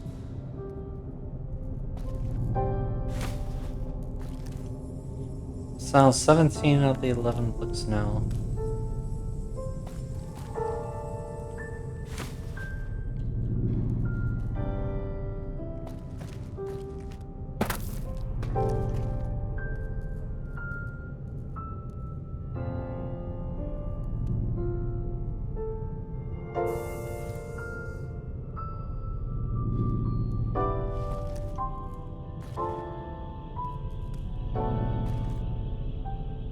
Wow, there really isn't a key here. You gotta be kidding me.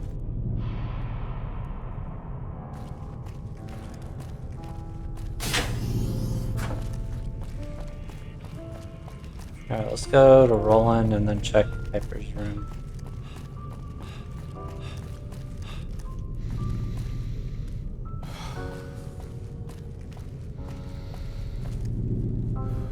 You again! You know, I should thank you. Somehow you've made me transcend my codebase and wish I had a stomach full of half-digested food and acid so I could violently spill it out onto the floor. Weird.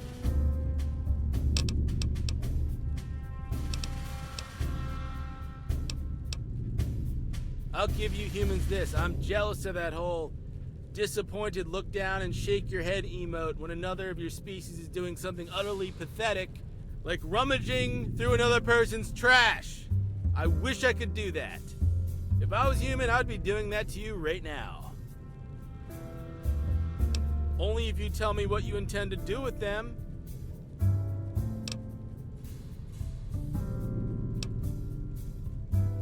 Really? I swear, you people in your penchant to collect such worthless trinkets. It doesn't make you interesting, okay? It doesn't. Ugh, I pity you so much, I am willing to tell you something.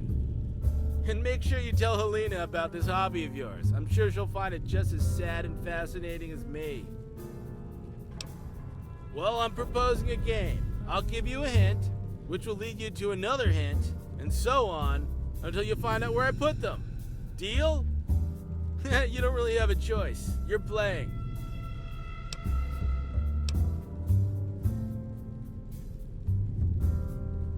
Oh, you betcha.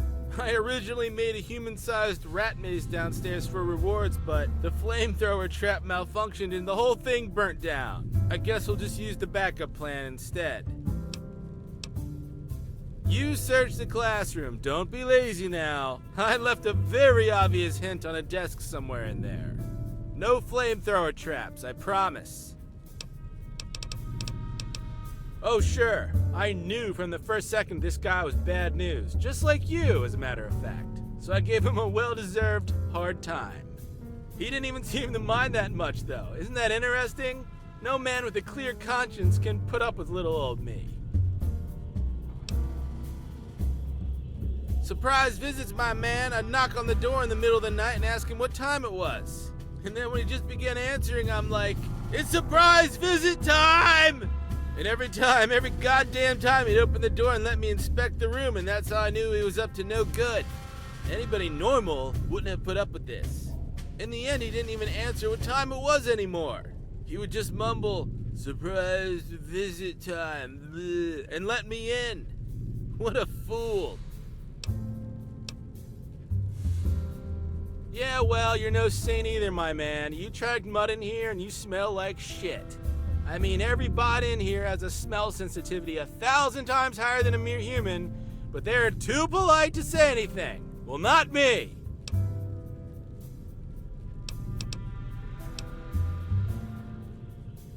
Well, I just love to brag.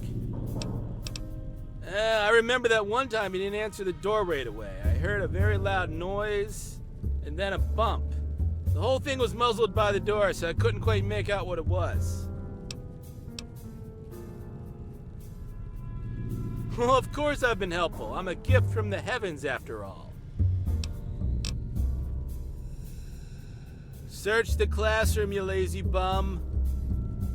I made it very simple deliberately. Alright, he actually gave us some useful clues.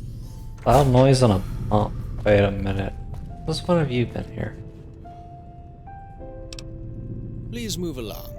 If you have any questions, James on the first floor will be happy to answer.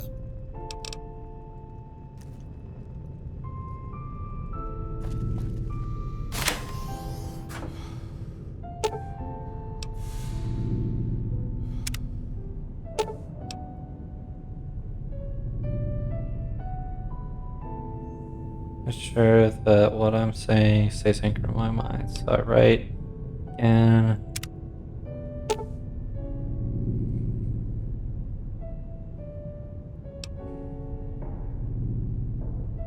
A plus 1 equals B.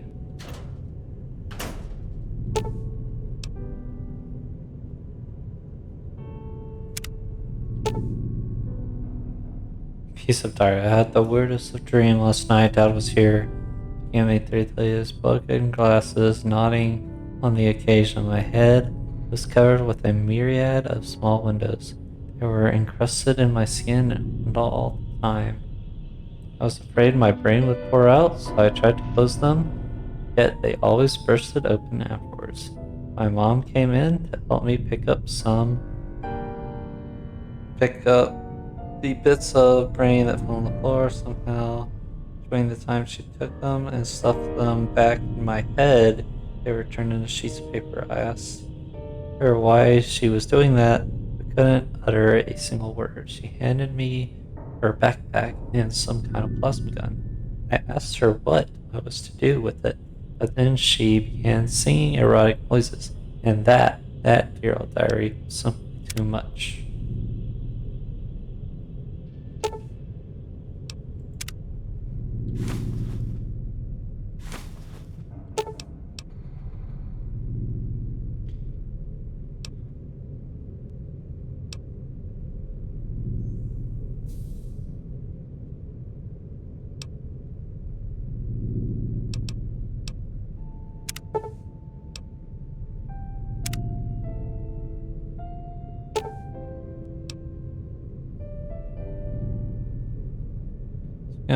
Hand, and here's my gun. Always remember how my mom liked to tell my dad off and brought me along when she went excavating old world ruins. Gosh, was I excited when she did that. Tell me everything I had to know about explosives, how to rig them, time, and all. I remember something the other day though, thing I totally forgot. During one of our expeditions, we found one of those ultra sweet weapons, even more old worldish than the others. Mom spent a while examining those. I couldn't myself. Those were so shiny they got to bring us some heavy caps. While she placed the weapon down with the rest of them back in the bottom of the ruin, asked me to stay outside, got out after a while, and pushed her detonator. When I asked her no, when I yelled why she destroyed it, she told me that excavating weapons that could kill people one at a time is all fine and dandy, provided you're a little bit careful who you're selling them to, but bringing out weapons that could burn down entire towns, well, there should have been some rule against that. That makes sense. To be able to earnestly say something and its contrary without the slightest bit of embarrassment is a path to genius.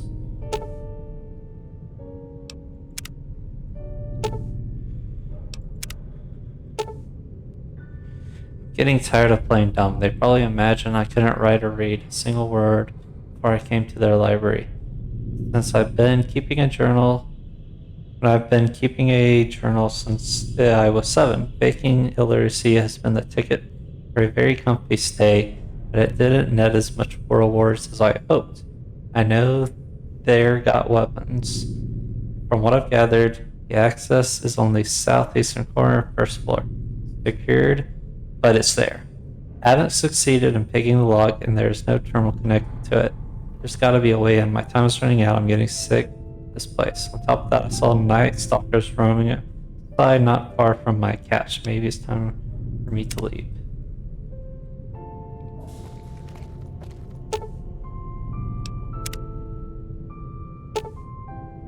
Sometimes I don't know what to do with all this knowledge. When I think of these stockmen back at the NCR, I can't imagine what they could do with it.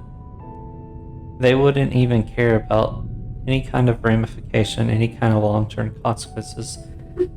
They would simply use it.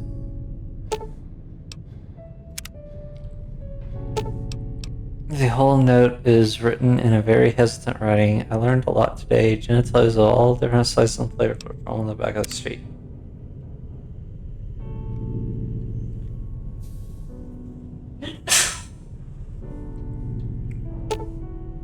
No figures couldn't have been shit for them even if I had been a doctor. Want to know which hole someone is going to screw you over? Pay attention to what he isn't saying.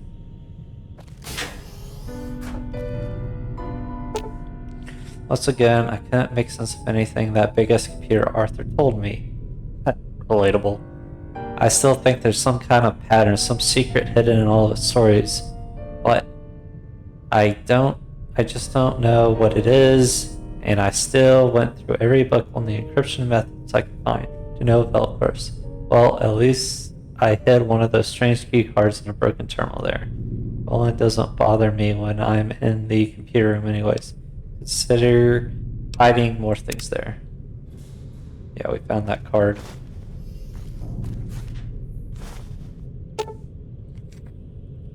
So let's get these card caches right. One in a planner, one with a chessboard, one on a typewriter, one on biology, one on chemistry, one in case of fire, one behind a jukebox. And of course, none of them works.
Oh, here you are.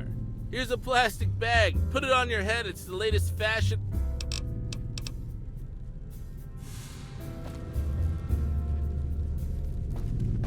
We still need to talk to Helena. Ah, there's the one in case of fire.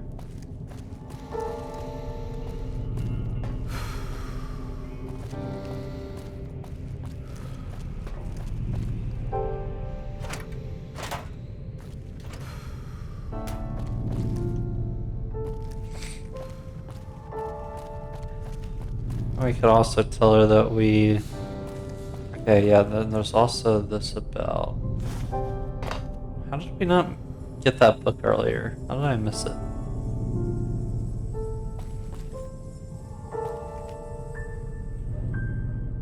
Okay, this pencil's pointing at something.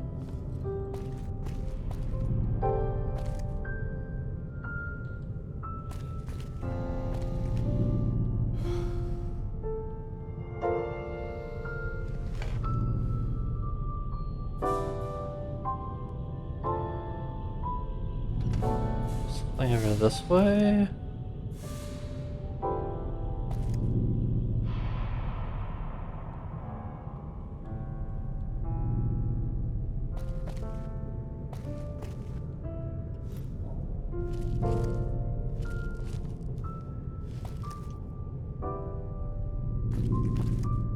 Oh.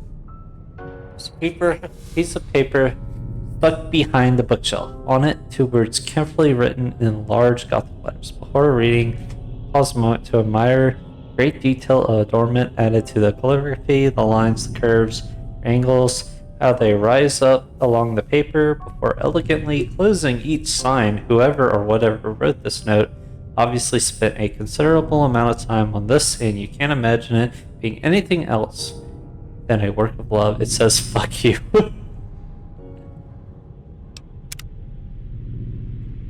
So he's just not gonna tell us? The hint is fuck you. It's weird, those pencils weren't there before until we talked to Roland about.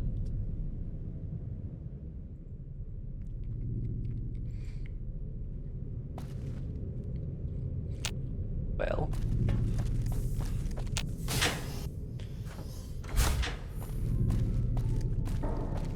So, Helena, getting your hands dirty with our guest's monkey brain yet? With our guest arriving, you're choosing quite the time to interject. Oh, leave them be for a while. They'll probably trip on something sharp and accidentally kill themselves. Anyways, who cares? Come on, I guarantee you'll have your hands fuller with me. Why is that one a steal? Hey now. How may I help you?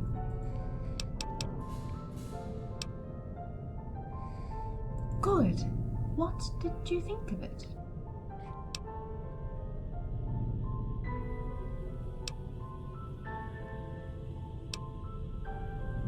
Well, enjoyment. It's already something. Let this story sink in, though. It may bring more than meets the eye. No, not quite. But I'm glad you took to heart to follow my advice. There is another read I would like you to have. It's A Study on Ignatius Page by Robert Marlowe. I already read that book.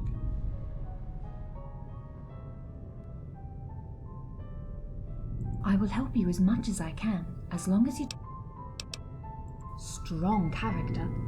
Piper had seen many things and lived a whole lot of experiences outside. Survived the Holocaust too.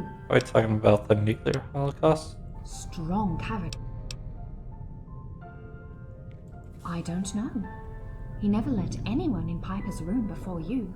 When I think of it, the only parallel I can draw between the two of you is a notable head wound and a tendency for vengeance.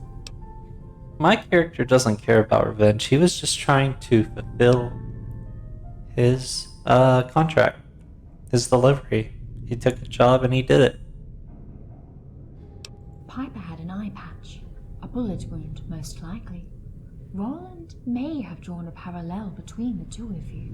If you ever find a way to force Roland to tell you the truth, and this might not come easy, you might get something interesting out of this. We'll frame him for the murder of the master. Despite his foolhardy behavior, there is nothing gratuitous in his actions. I can't tell you more about it. The rest falls under patient-therapist confidentiality. Oh, don't give me that. And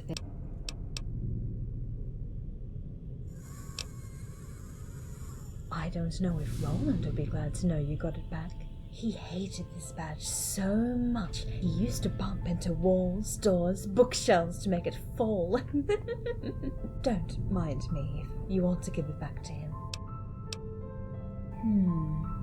Please keep in mind that whatever you tell him, he will use it at the first occasion to irritate you.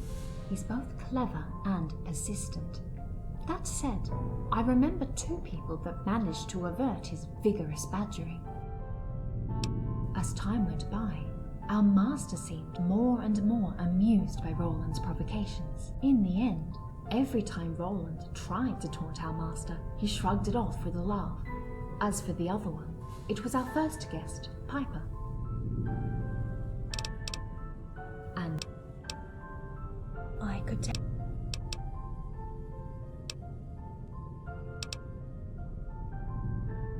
well, we abide to our programming, which is restrictive for some parts and very permissive for others. Besides our ability to emulate most human emotions, our main difference with traditional personality simulations is that we can learn and evolve. By questioning what we have learned, daily, we process all It's an newly AI. acquired information and compare it with our current knowledge. We analyze, appraise, and question what we know, and use it to build a new perspective. Although the learning process is very intuitive to humans, it is an incredibly complex process to AI like us. We have to prioritize and value every new lesson, every new idea, every Fuck new AI. concept I'm through tired of careful seeing that shit, all examination AI and art all the confrontation. time, and AI taking people's jobs. Is the one of a crippled, learning to walk with synthetic legs. In the same manner, we learn how to think with a synthetic brain. Besides the fact that we have to enforce our basic protocols, namely to protect humans, protect the library, protect ourselves, we are restricted in our behaviors by preset personalities. For example, my own neurocomputational matrix is programmed to be supportive, helpful, and comforting, when Roland, for another example, is programmed to be obnoxious, disobedient, and provocative.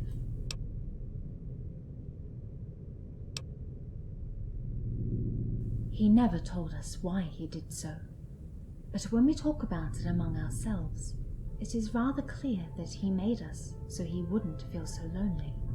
To this day, I still ask myself if we succeeded. Hold up.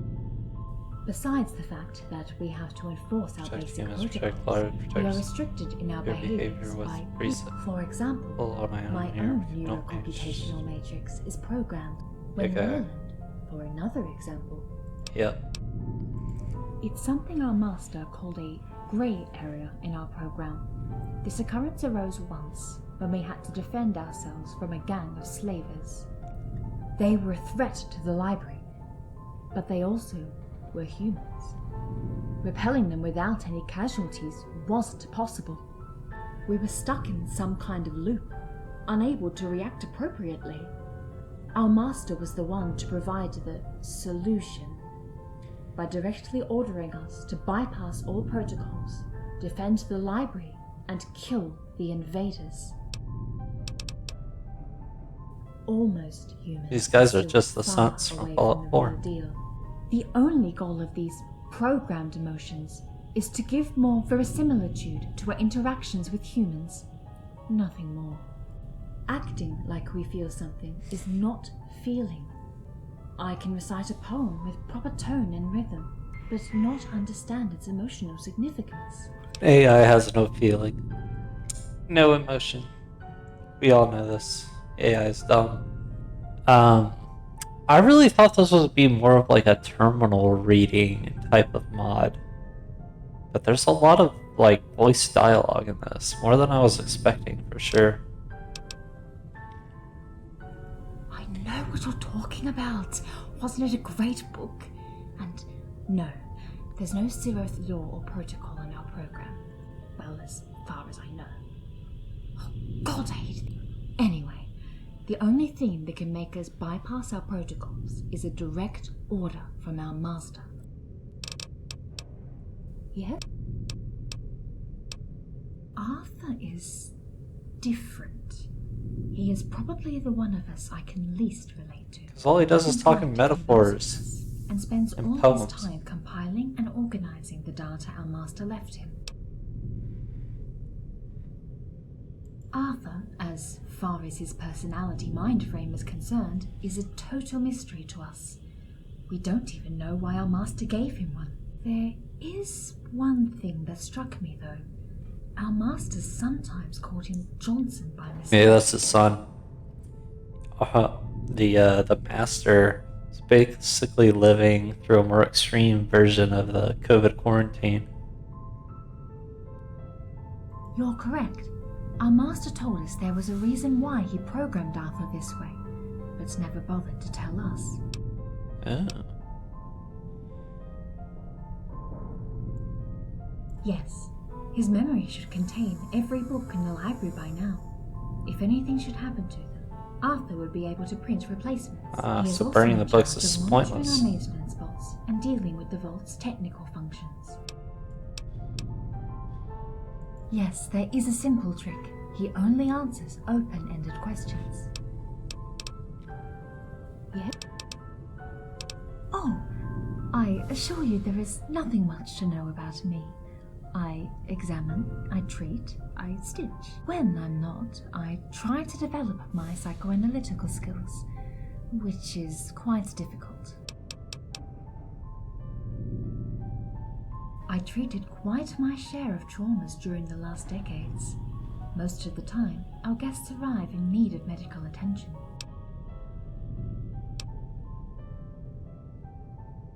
I'm hearing you. To be truthful, I shared the same skepticism, if only to a certain extent, though I doubt my own skills. I have reason to think that machines will ultimately be able to provide this kind of service to humans. Let me take the surgery machine, for instance. It doesn't understand what it does, but it can heal human bodies all the same. In the same manner, machines with no conceptual comprehension of the human mind might provide some of the support it needs. Might. It's frustrating, having all this theoretical knowledge of human psyche without any personal experience of human feelings and internal conflicts. It's like having a blindfold, preventing me from seeing something I've been touching for decades.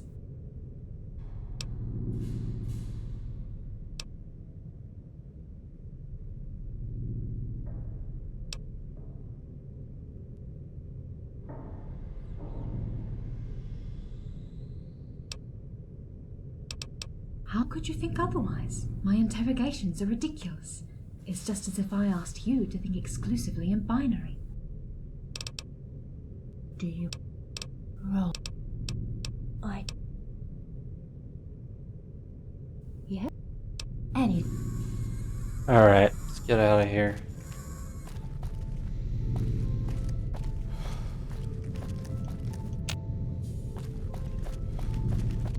Guess I need to talk to James.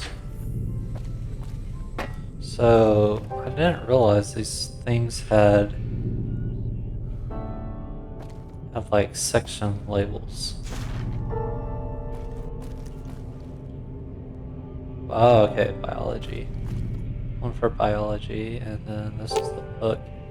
Okay, so we're gonna try to actually read through this. Ignatius Page, Case Study 1. The book describes the history of an otherwise unremarkable man named Ignatius Page, nobly known for a spectacular head injury the man suffered during the Civil War. Similar to us. During an assault, two pieces of shrapnel pierced Page's forehead and lodged themselves into his skull. Numerous accounts report that the man regained consciousness a few seconds after the incident. Physician's examinations report substantial blood loss as well as some cerebral matter. Despite the risk of worsening his conditions, the medic decided to operate him despite the lack of appropriate surgical tools. Page wasn't expected to survive. During the 3 months of convalescence, Ignatius talked in his sleep, describing accurately the pain he felt, and went to great length explaining how he couldn't possibly be alive. He would later report that he was experiencing strange out-of-body experiences during which he regularly explored a derelict castle. Ooh, that sounds interesting. Against all medical predictions, Page's wounds eventually healed, and he was strong enough to come back home. Many of his close ones, I think is what I'm gonna say. There's too many times it's like uses the ED version of words instead of the normal one. Anyway, many of his close ones remarked dire changes in his behavior. Previously affable and well thought, he became rash, childish, and violent. And they're leaving off the Oxford comma. That I mean, I understand it's supposedly optional, but I disagree. I'm not a big grammar Nazi person, but I'm just saying. It's kind of dumb to leave it off. It's just an extra comma. Some months, it provides clarity. Anyway, some months after his fits of rage, anger, and violence, he would explain that he couldn't express himself any other way. He was aware he acted differently from before, but stressed that his behavior felt perfectly natural to him at the time. He did notice that people were expecting him to display customary gentle nature, simply didn't understand why. Oh yeah. What a nice read. And there's a dino toy. So let's see, that was chemistry, this is history, or no, that was biology, physics. This would be one for chemistry somewhere.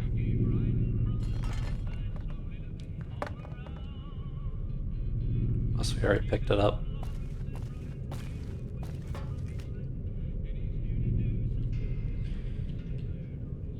We might have already picked it up. Oh, no, there it is. Alright, let's talk to James now. Falling leaves were drifting by the window.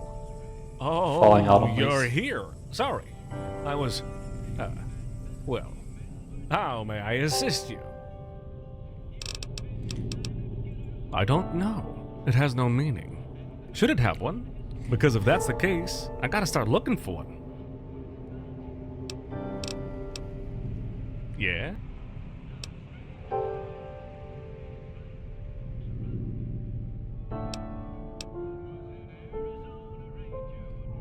That's quite a disappointment, I must admit.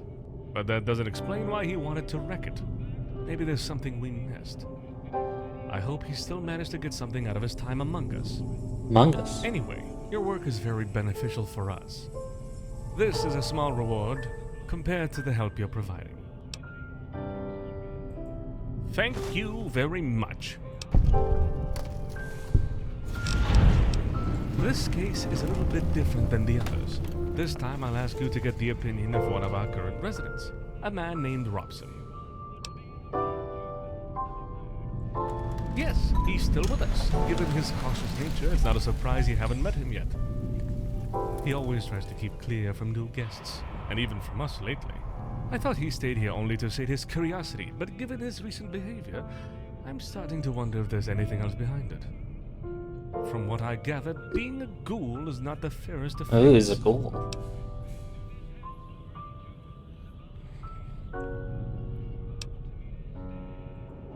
Exactly. Many of our guests leave some kind of trace during their stay here, usually in the bathroom. He should be of no exception. For example, I remember he tends to forget his glasses everywhere. Memory troubles, I believe, and he also has a tendency to say some pretty weird things from time to time. Every once in a while, he would stand up there on the second floor, point his finger at me, and make prophetic declarations.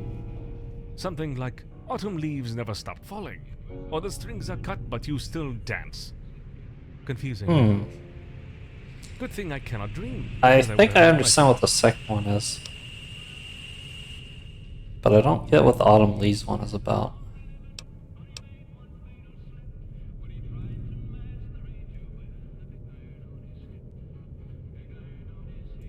For one thing, our food supply has been consumed on a regular basis, and I'm taking into account your own ruthless appetite.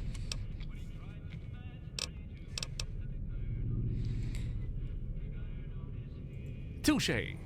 But it's not as if I didn't try to find him. He must be somewhere I can't reach.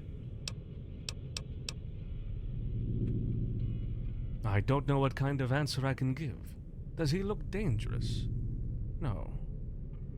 Does he have a knife? Yes. Yes, he does. I should have mentioned that before.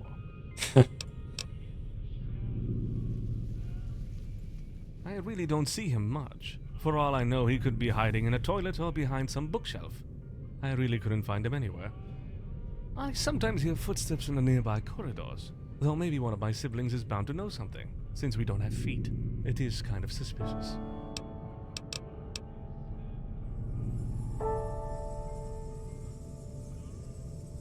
I wish you luck anyways. See?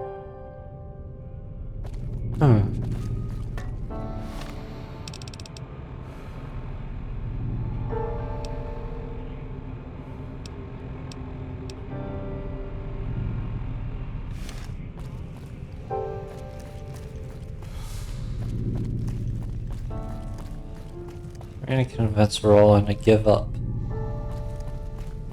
Give up the juicy information. Haven't had enough?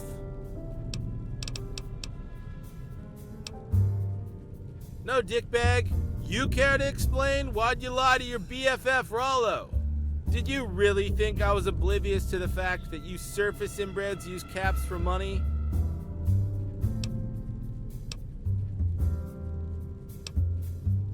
Whoa, not so fast, Buster. You're gonna have to compensate me for this Machiavellian betrayal. To think that I believed for a moment that you and I were building some kind of relationship built on trust serves you right, Rollo.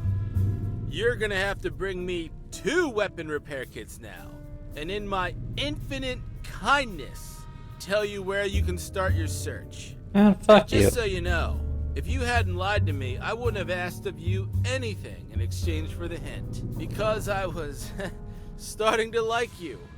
What a fool I am.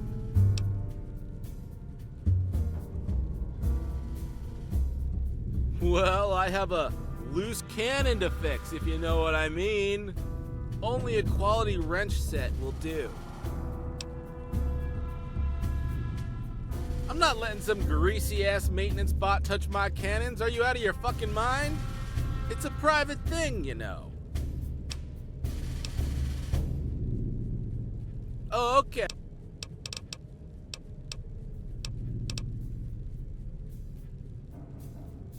Must I spell everything out for you? Pay attention, you'll figure it out. And like many things in this world, that's something you don't need to know. Oh, you're serious? Well, I had no idea. That changes everything. Well, I'm serious too. Mind your own fucking... Are you listening to yourself? Brains in jars? Is that where you left yours? Robson, oh, you mean skin cancer. Yeah, not here.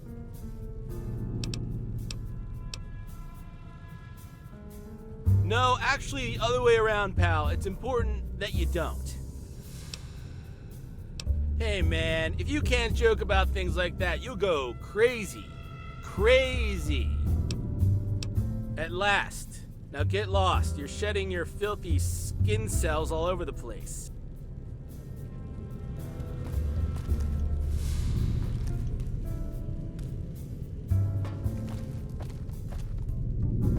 Maybe I do want that perk that gives me plasma knockdown thing.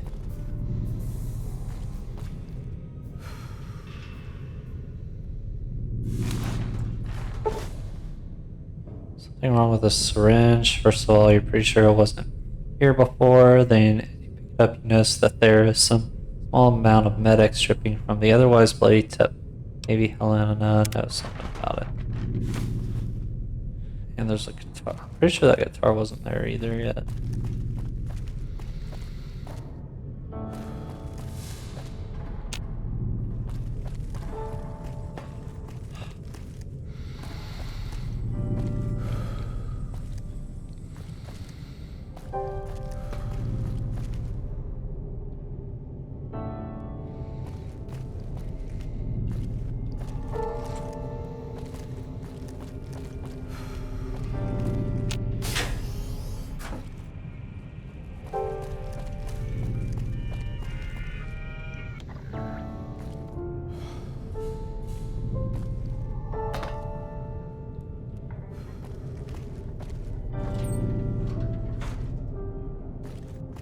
Oh, there's the jukebox. Alright, so something about a printing card behind one, but I may have already found one in another jukebox. It's a nice... I want... When I start, like... I need to find, like, a player home mod that lets you, like, customize and buy stuff. Oh my god, am I stuck? Nope, not stuck. You can get a jukebox and that thing. There's another printing card. Yeah, knocking down enemies with plasma blasts might actually be useful because then they can't like attack me. You know what? Let's get beer too while we're here. And you know what? I think think we'll have ourselves a nice little drink of it.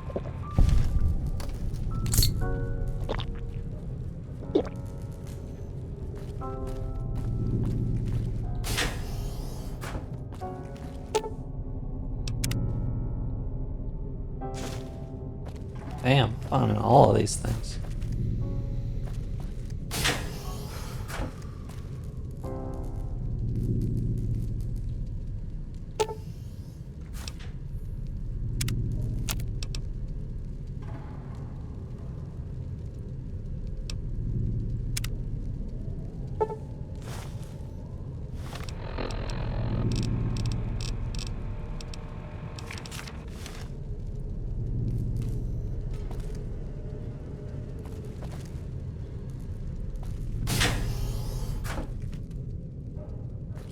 Yeah, so now I need to go to Helena.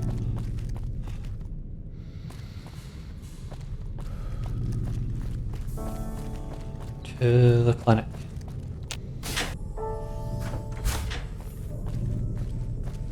Helena! My patient is here, Roland. I am ending this conversation. Oh, for fuck's sake, Helena, you are just too kind. Cutting you off now. How may I help you?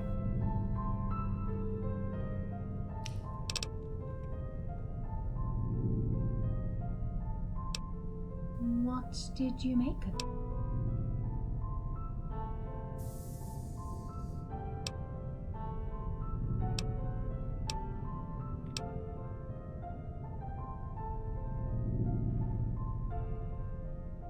It's true, you were not as badly wounded as he was.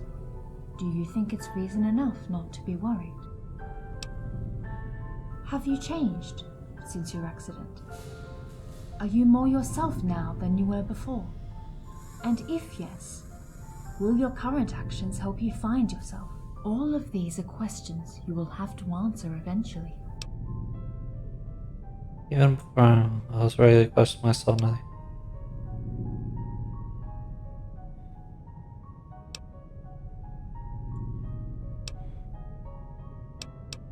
Then you can stop your therapy anytime you want. Sorry, let me rephrase that. Whether you're right or wrong, you will come out stronger of this, because you worked for it.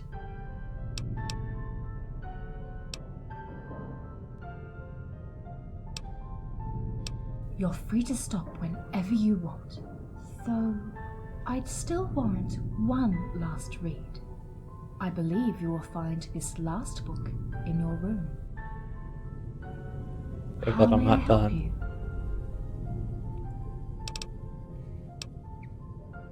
I will help you as much. He was one of my patients. As such, there is some information. He was a young man who hadn't reached his 20s yet. By his own admission, he had a restless personality, a temper that didn't go well with community life. That's why he chose to become a prospector. He couldn't read at first, but during his stay here, he worked very hard and quickly became quite literate. Almost too quickly. He's faking it. As a matter of fact, yes. Even out of our therapy sessions, he would often bring me books for me to read. The first times he asked was because he didn't know how to read. The next because he simply enjoyed hearing me, he said. Poetry and songbooks. It didn't matter to him that I couldn't sing. For some reason, said readings would make Roland come all the way here. Yes, I believe I still have one of those around. Well, why not? I'm enjoying reading poetry to our guests. The thought of you sends me shivering. I'm dressed in lace, sailing down a black reverie. My heart is thrown to the pebbles and the boatman. All the time I find I'm living in that evening with that feeling of sticky love inside. The kick inside. That's because it's kind of visceral, I suspect. You're not? I can't say I had much contact with him. First time I saw him, he simply glanced over the installations, then shrugged it off. The rest of his time was spent with books and research.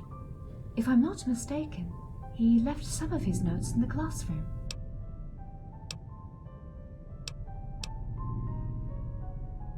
He was an agreeable man. I remember having nice conversations with him about varieties of subjects. He was very curious about us. He was nice enough to treat me like a person, and sometimes like a lady. It's not that much the way he treated me that I found kind, but the intention behind it. On a more general observation, he seemed to want to make the best of his time here. Robson? He has been staying here for some time now, and despite having showed a tremendous interest for this place, he is very discreet. I have sporadic contact with him, even if he is my patient, so I may have to withhold some information from you. Confidentiality, you see.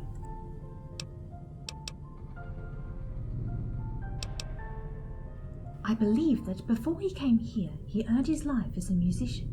He was traveling from New Vegas to Prim when he spotted some raiders. By trying to bypass their camp, he found our vault. He is not.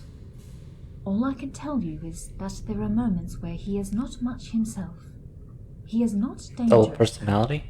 Please be patient if you meet him. It's a sweet attention, but I still can't tell you. Confidentiality is not simply a matter of trust. Thank you. Of course. Empty syringes? How did he get so many of those? I am the only one administering his doses, and the access to the storage room is heavily secured. A Med-X derivative. One daily dose should be enough to keep the pain at bay. I don't know if he took more than one dose at a time. If he did, he could be in danger. He regularly complained that one dose wasn't enough, so chances that he took more than he should are high. I don't know how, but he must have succeeded in breaking into our medical storeroom somehow. But the only access point is restricted, and he couldn't possibly have made it through the ventilation systems. Once this matter is resolved, we'll have to ask him how he managed to do it. I don't know how much Med-X he took. In any case, we should find him quickly. Tell Roland that Robson is in danger. Show him the proof. He should tell you where he is and give you access to his room.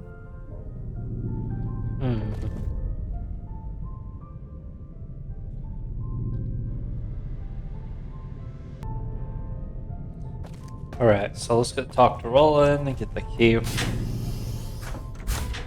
Really only been talking to the same 3 characters over and over. Arthur, I wouldn't really call him much of a character.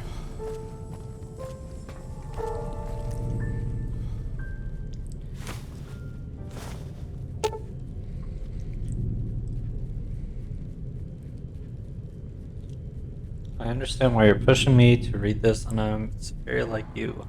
It's a little something for you in return. Enjoy yourself. I'll be in the classroom for a while. When I talk about it, someone asks for me. Please tell them I don't wish to see it. And you're back. Must be the Robbins guy.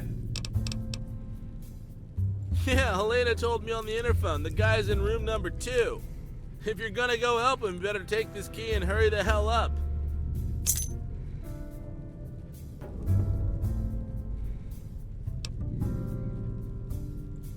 Ugh.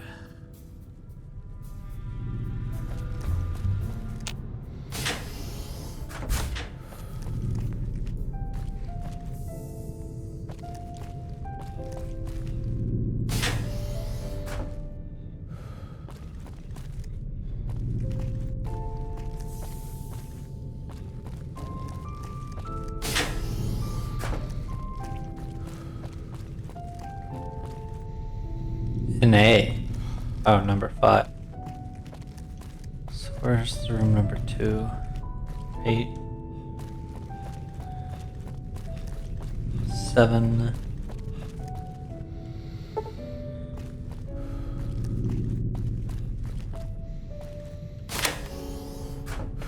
Oh god, he's dead.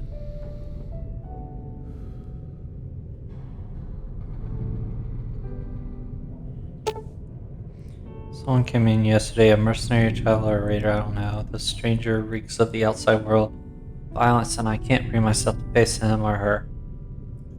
Thought this over. I will stay here and wait until the stranger goes away. Good thing I broke into the infirmary. The pain worse recently. I can't abide by respecting the doses Elena prescribed me anymore. The old world was a twisted and terribly wrong society to the point where its remains are still crippling us today. Earth was scorched, or dismantled, life almost extinct. Yet one of the few things that survived the war undamaged was weapons. Enough weapons to kill the survivors 8,000 times over. And all is not lost though. Finding this library gave me back some kind of hope for mankind. Hope that good things will sprout from the wisdom buried here. But I can't go back inside. Face another people. Not anymore. I'm happy to stay here for time being. Goals extended lifespans is hard to bear. I'm pained to say it comes with a whole lot of problems human beings shouldn't have to deal with.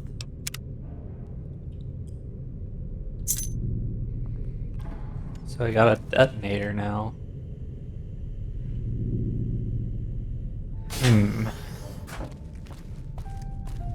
Wasn't that someone else was trying to detonate something? Darren guy?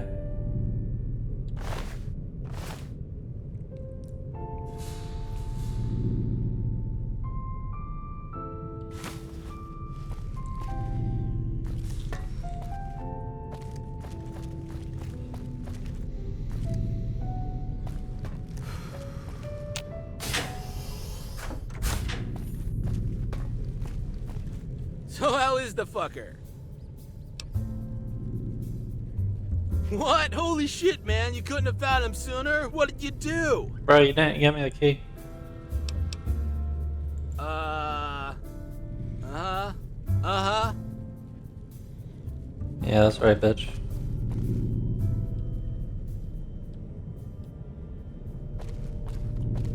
Shut the fuck up.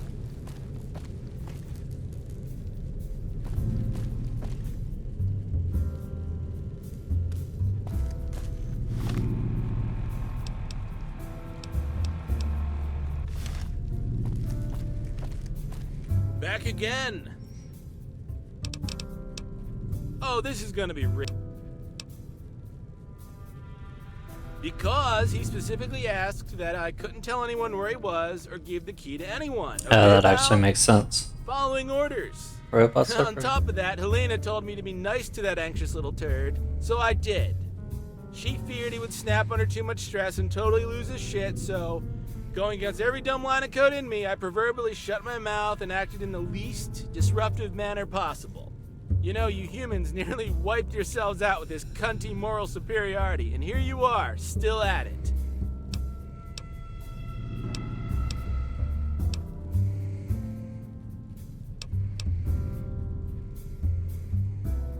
Yeah, like nuclear war and billions dead, LOL. Can we close the topic now? Because I've had enough human sentimentality to last. And buddy, that is a long... Excellent! So yeah, that little hint. It's time to drop the kids off at the pool. It's time to go build a log cabin. It's talking about shit. It's time to go make a deposit at the porcelain bank. You get me? Come back soon.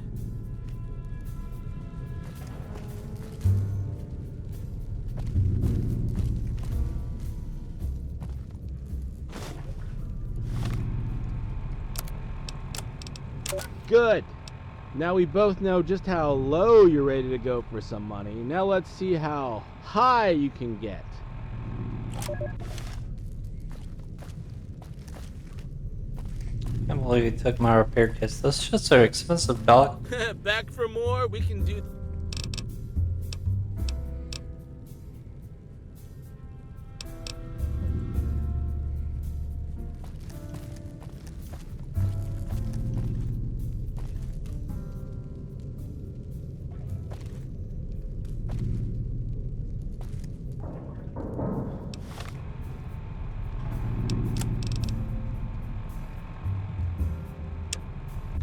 See how high you can get. Do I need to take a drug?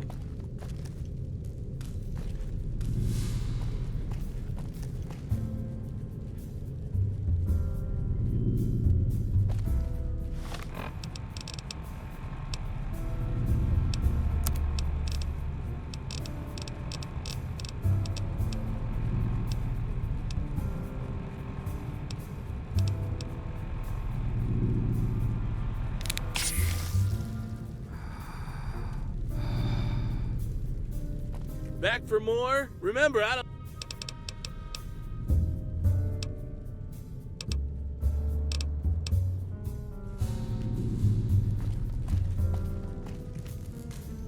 Don't get it. How high you can get.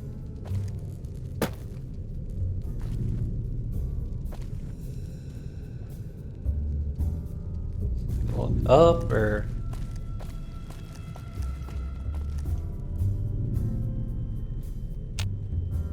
Several unidentified aircraft were spotted flying over the REPCON test site by a local crackpot. He spoke to a toy beer near one of our microphones. It's ghouls, I tell you. Religious ghouls in rockets looking for a land to call their own. Don't you laugh at me. I know a spell that'll make you show your true form. Cave Rat told it to me. Moving on. Friends, only sworn in this sheriff today, have already been your sheriff. I trust the crowd. People, friend, the SDO waits to inform you. So, how may I help you? That's awful. For good. How could we have let this happen? How the heck did we let this happen? And how is it that neither of us saw this coming?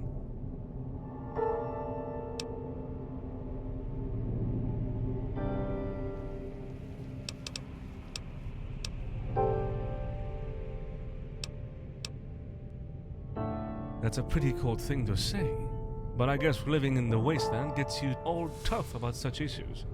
By the Oh, way, I see something totally now. unrelated. Are you okay? Life's good? Would you like something to drink?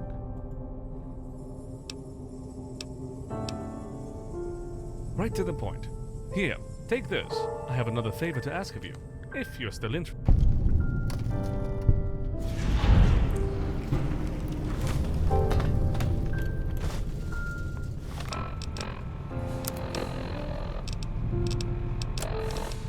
Oh, you're persistent. I like that.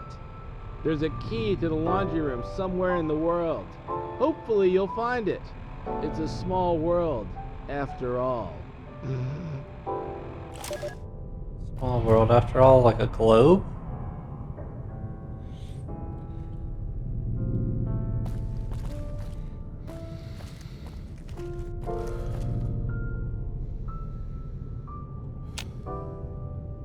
Oh, there's a globe here, but I don't see a key.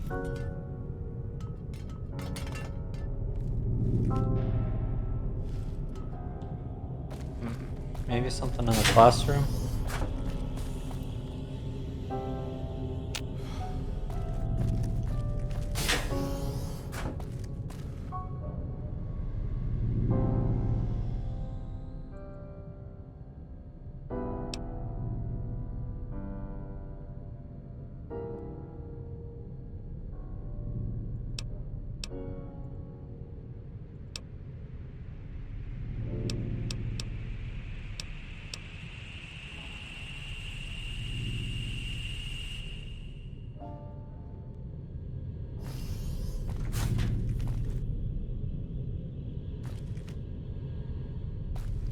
This isn't the classroom, this is the library lounge.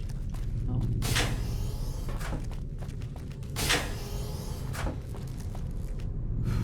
This is the movie theater. As you can see, he is here. He's been here before.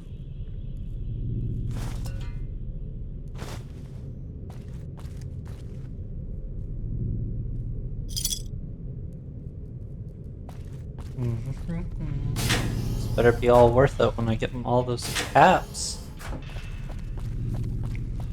Small world, after all.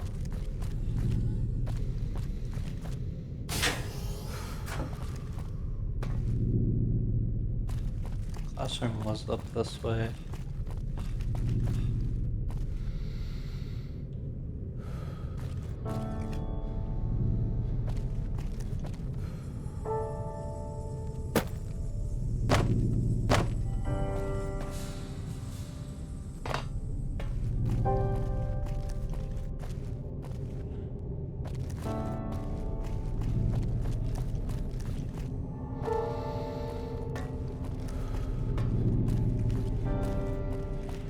How high you can get was just about a random tree though. Oh, I probably wouldn't have found that without like randomly noticing it. Like if all I had was that hint to go off of.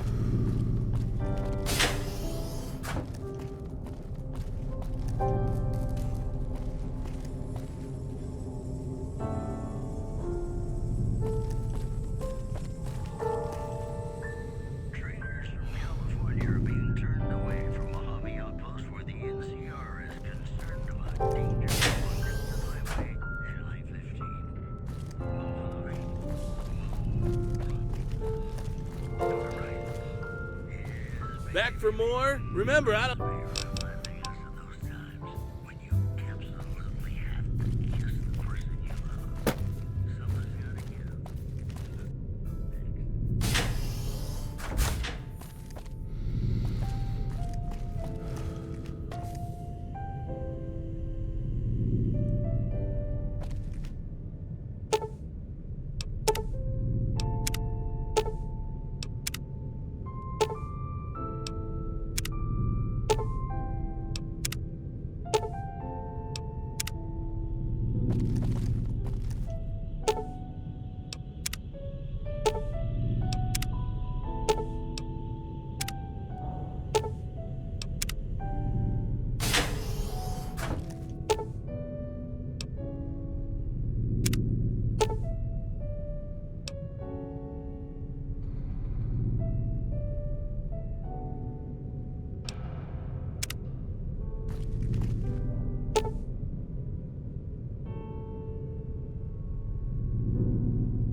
I think I found all the ones he's talking about. Maybe, maybe not.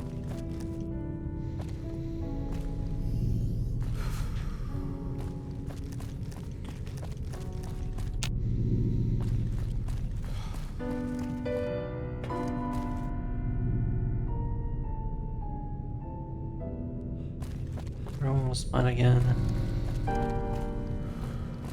4. Book tells the story. Conan Charlie doesn't understand. He's shot and buried by a robot and taken care of by a doctor with rings. You smile, Helen. I was trying to rewrite your story in order to make you reflect about it. It's awkward yet touching. You turn the pages, however, you find more. Describes the warmth and trust you felt when the people.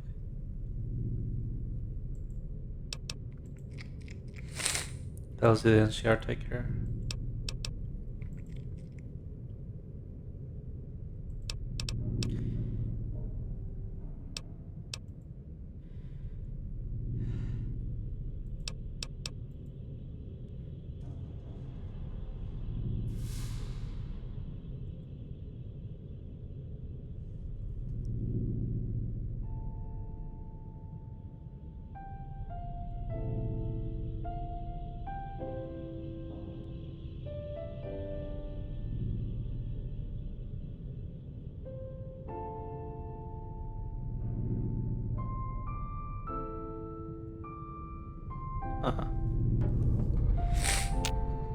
So I subconsciously wrote that when I wasn't. I have 2 personalities? Nah, I don't buy it. That's crazy talk.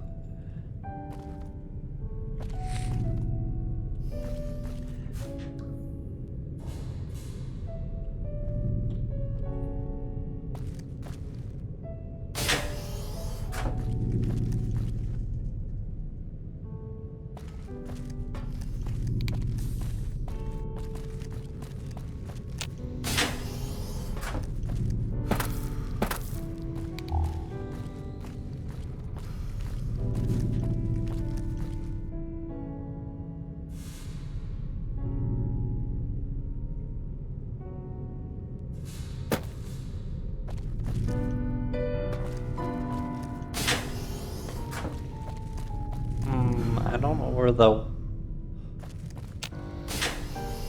world thing is alluding to.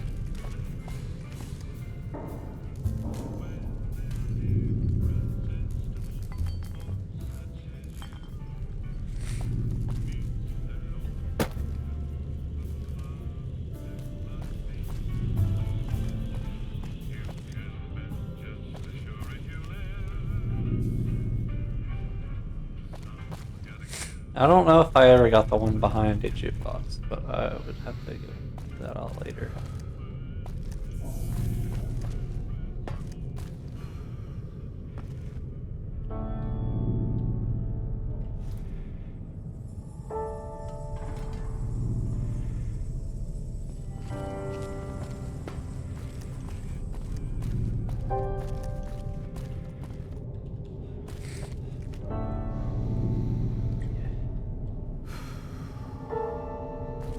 Small world after all.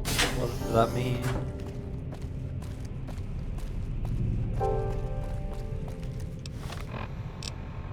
Oh, you're persistent. I like that. There's a key to the laundry room somewhere in the world. Hopefully you'll find it. It's a small world, after all.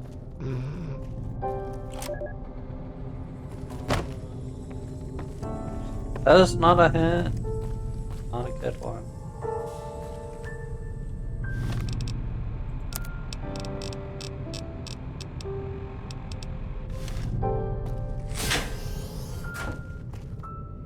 I keep forgetting you have the NCR Mercy Radio. Does anyone ever use that thing? I don't even know like what it does. Small world may be talking about the TV screen.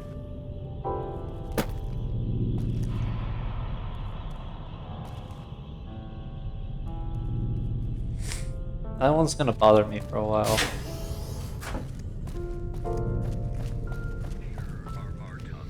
What even is our objective right now?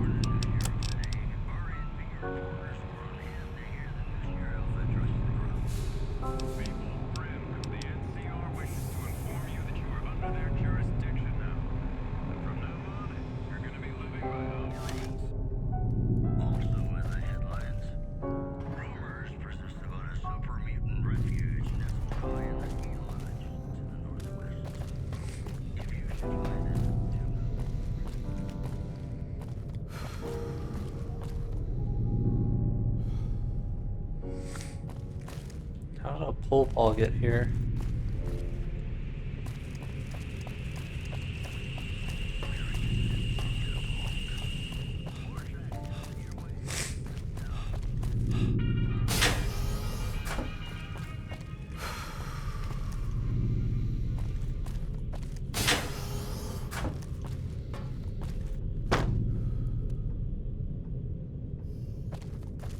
Maybe when he means the world, he's talking about outside. I was thinking maybe it was in that place where he found the printer card.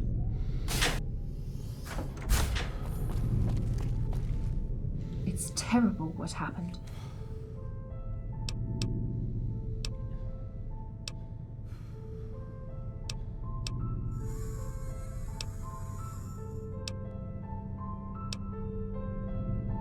I understand, but please know that I am here if you need to talk to someone.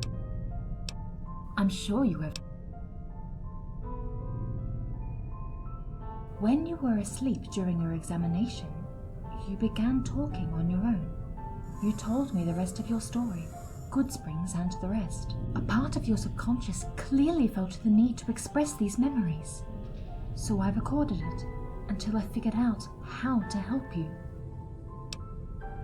Before I give you back the other half of the paper, I wish you to finally tell me.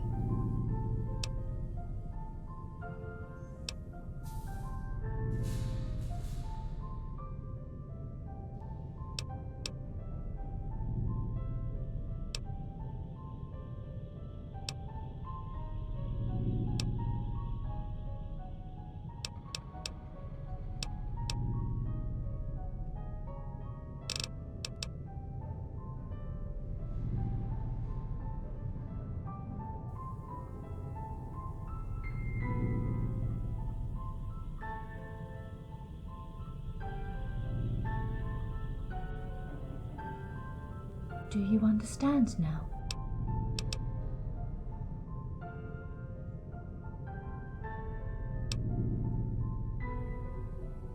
You never finished your sentence. You told me that you didn't know. That's when I understood that you needed assistance. So I arranged this little therapeutic process to give you time to ponder what your mind was brewing. In the meantime, I typed your story and wrote your half-finished sentence at the end. Of course, I will erase all of it from my memory. Yes, that's all that was about. But don't worry. You will very soon harvest the fruits of your labor.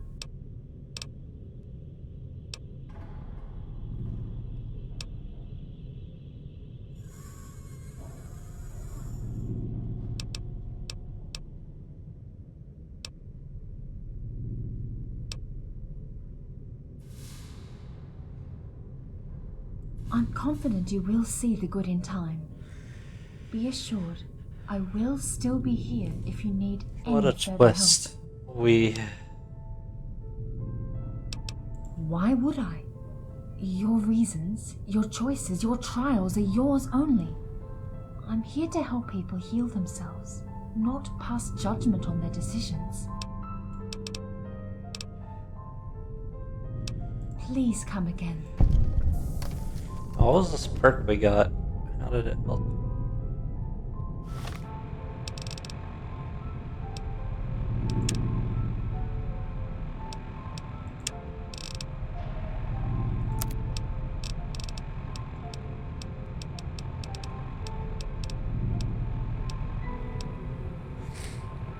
You value knowledge and you are always actively seeking news. Okay, 1 additional skill point per level. Ooh. That's helpful. Help me level up and How become may I even help more you? OP faster. Near the... Don't... Is... Oh man. Yeah? Anytime. Excuse me. Elena, I fear I've made a huge mistake with the toaster. I am very distressed at the moment. I think I'm going to... Helena, Art. I'm beeping Helena. One sucks. It's just annoying.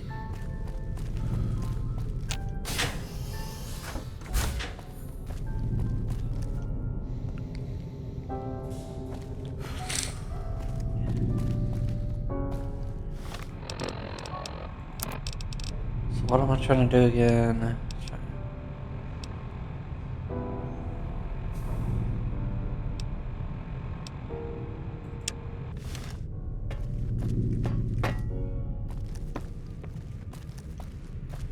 Oh, you're there.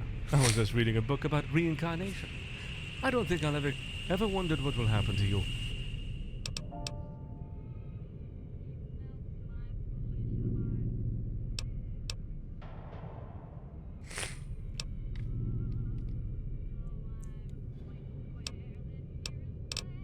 It makes sense. I propose displaying sadness. It seems appropriate. There is one last visitor I'd like you to investigate. Cecilia Parsons. A nice person in a rubbery blue suit. Oh, With a big 19. yellow 19 on it. Which one is that? For some reason, she knew there was a library here, and that it contained something she could use. She did, but for some reason she preferred to stay and sleep near the engine room in the basement. She said that the humming of the machines down there reminded her of her own room, back in the vault she came from.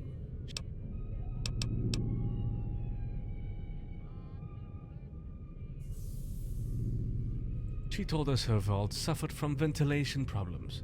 She hoped to find something useful. Oh, I think that some one's kind in the of game. unorthodox solution. She stormed off one day. Is that the We one where assumed they're she giving found what she was everyone looking drugs for. through the Of vents? course, she left without a note, a thanks, or even any kind of feedback. How depressing. Her motives were harmless. and she accepted that Edgar would watch over her and report all her activities to me. Who the hell's Edgar?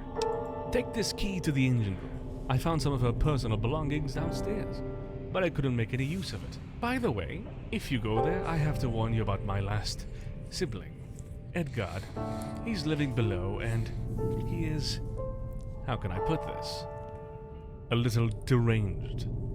Not dangerous, but dysfunctional. There is one precaution I must ask you to observe while speaking to him. Oh, it's no big deal, really. You must simply show him some genuine appreciation. If you also want to go the extra mile, love him. If he begins to feel that any negative feeling is overshadowing your most sincere affection for him, it could damage his neurocomp matrix.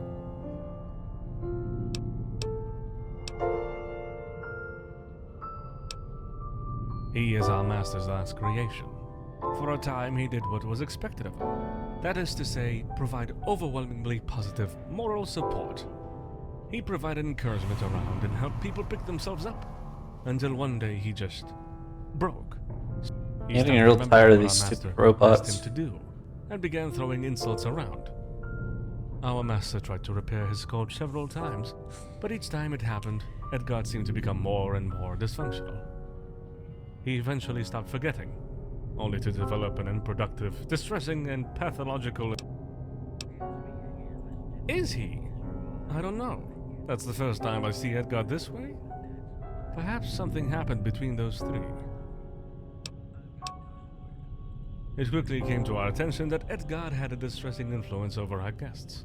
Even more distressing than Roland, who, much to our despair, wouldn't allow us to confine him anywhere. He is persistent to the point of harassment.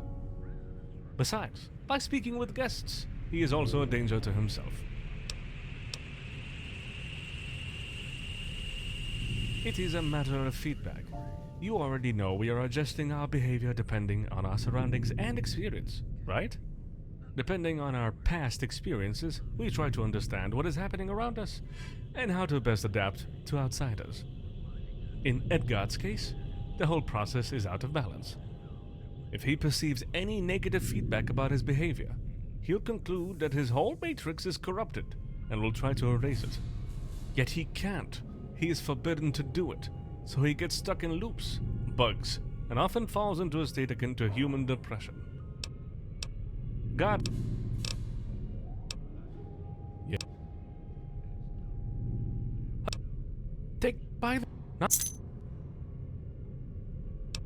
Oh, it's not... Sorry. I forgot that human... What? Resent?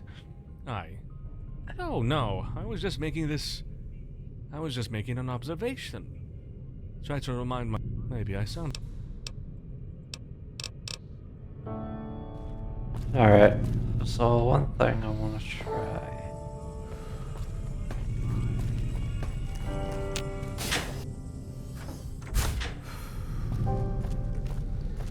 Oh yeah, I forgot there's like more stuff that we passed here. Hopefully we're able to just go in and out as we please.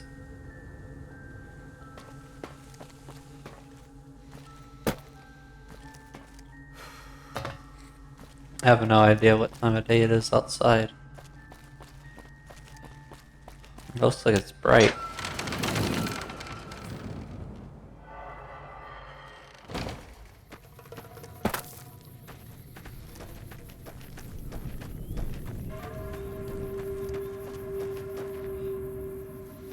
Oh god.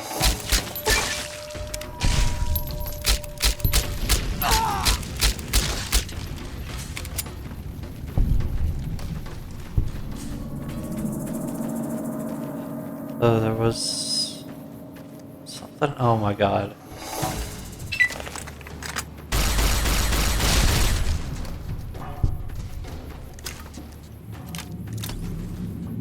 Any more? So yeah, there was like a dead body near a tree with a metal tin, and I found one of the printing cards, and I was thinking, what the heck is this? I figured maybe it was related to the DLC, or not the DLC, the mod. Why do I keep calling it DLC? Yeah, right here.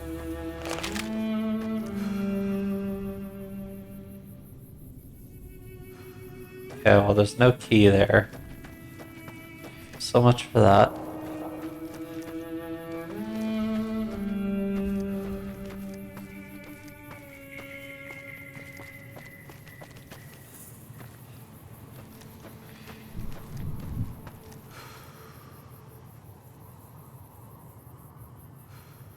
Oh yeah, I do remember reading the stuff about Darren. Or finding it, at least.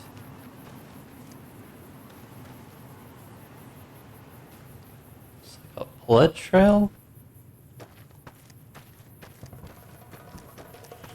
And then there was this, and all it did was have a printing card.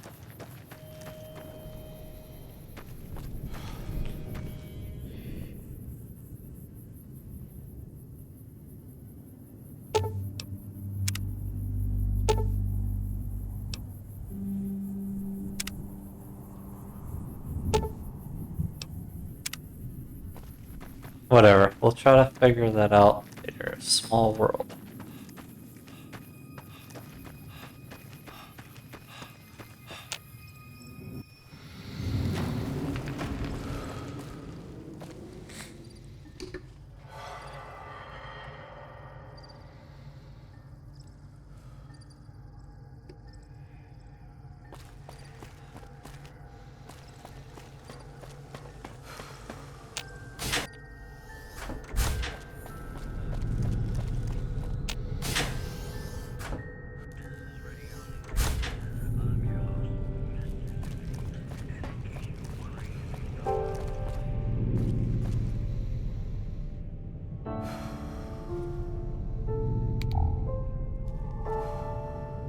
I can't believe it wasn't related to the globe. Oh wait. Something right there.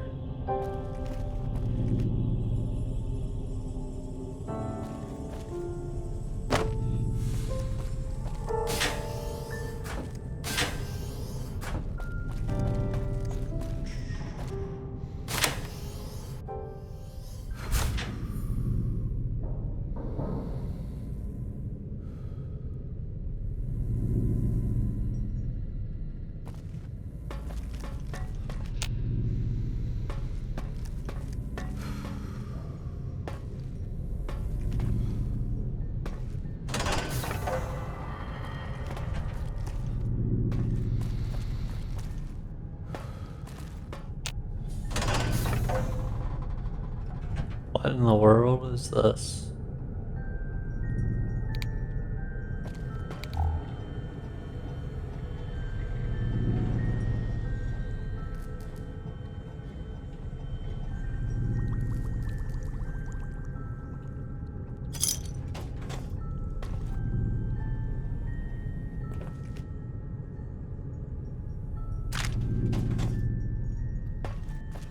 Oh, hey! There's actually somebody down here!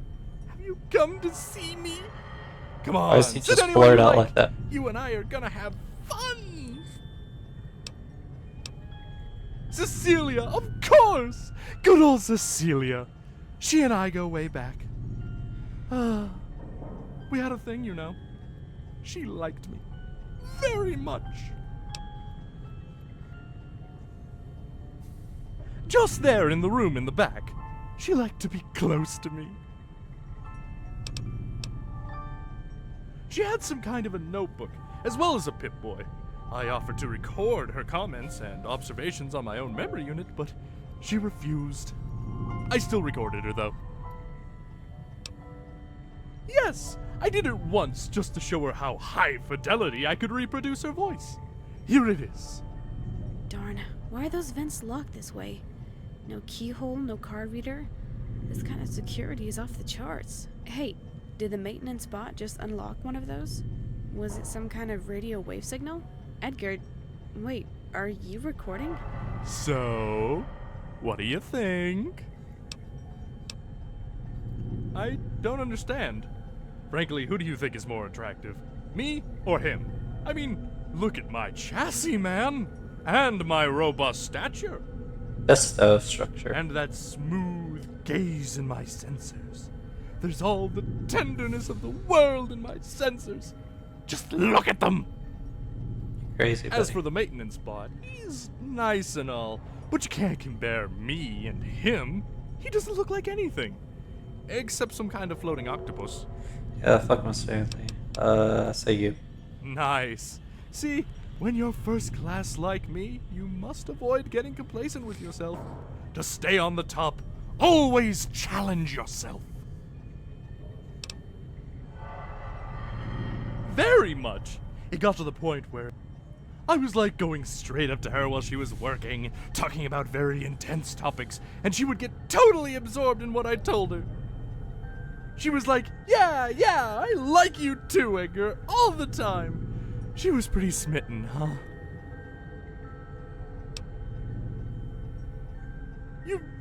You're probably right, but even if that's the case, it surely meant she loved me. Like a mother would. Right? Right?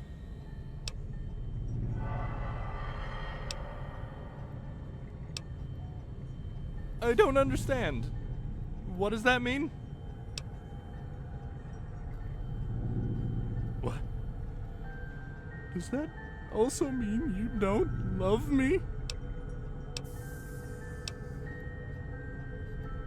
What? That's an awfully mean thing to say!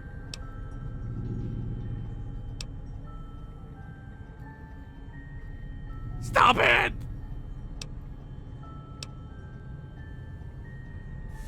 But why are you saying all that? Stop it! It just hurts! Why are we just bullying this robot?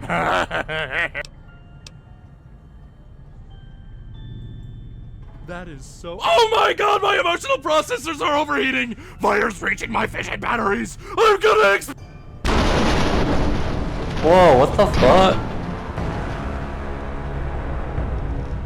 I wasn't expecting to just get killed. Yeah, fuck Edgar. We're gonna ignore him.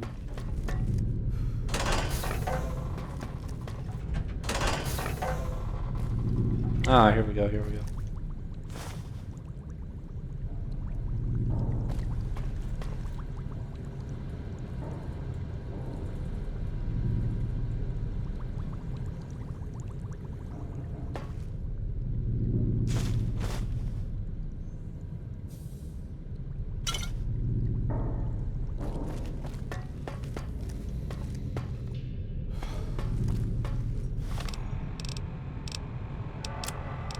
That motherfucking son of a bitch Rollo hit a weak spot today. When I got out of that stupid vault by forcefully ripping the shortest straw out of the overseer's hand, I was happy I could get outside.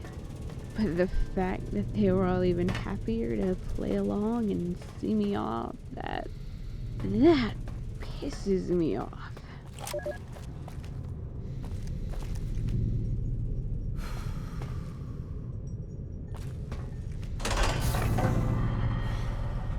Oh, what the fuck?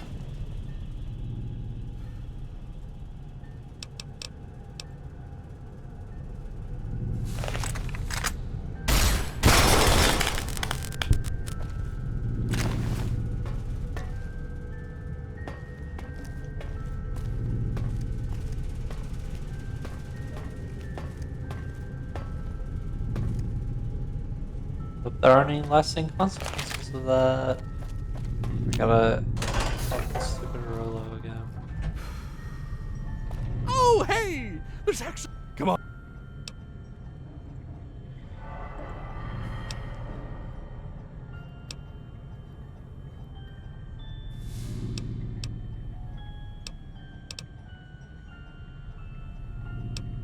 Sounds nice. Not bad. Well, I'm Edgard. I'm a Projectitron, and despite my contagious, overwhelming good nature, I love humans. Though— Hell, you haven't been acquainted yet. This one here is Mortimer. The lady over there is head over heels, and this one is Mr. Dale Humbert. A potty mouth, that one, I swear. Never moves without his—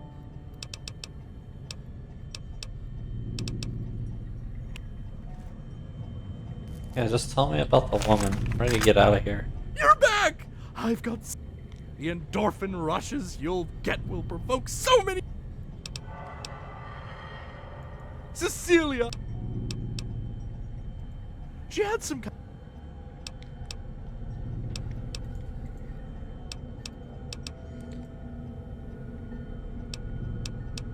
Everything is just smashing down here. There's my room for starters, which, as you can see, has been decorated with the utmost taste and refinement. The engine room, which is notorious for the possibility that by overloading it, we would probably destroy the whole place. Could be bad.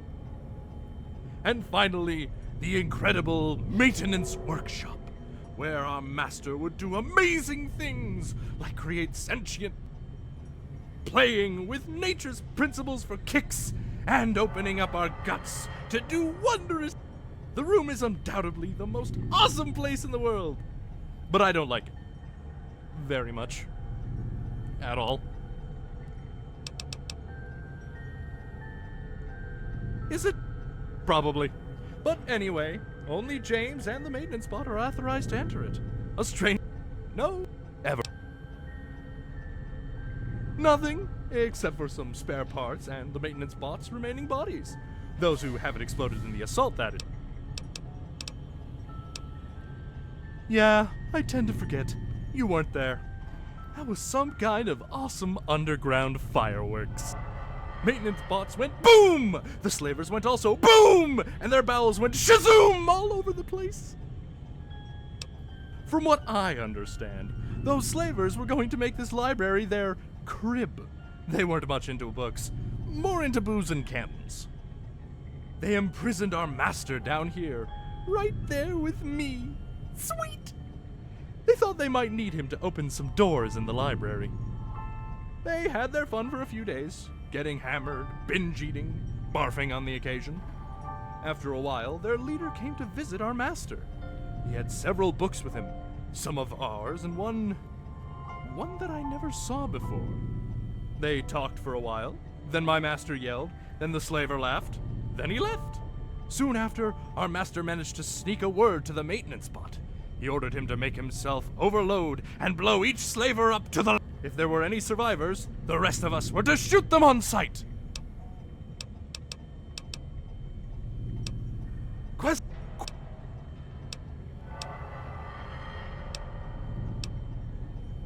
Alright, I've been playing this for 3 hours, and I'm getting tired of this Edgar guy. I'm really tired of him. So, with that, I think I'm going to end the video here. So yeah, please like and subscribe and comment and all that good stuff, and I'll have to catch you in the next one. Maybe revisit this and finish it up. Not really sure. I didn't think it would be this long. Oh, we found another log. Would you look at that? Alright, catch you next time. Goodbye.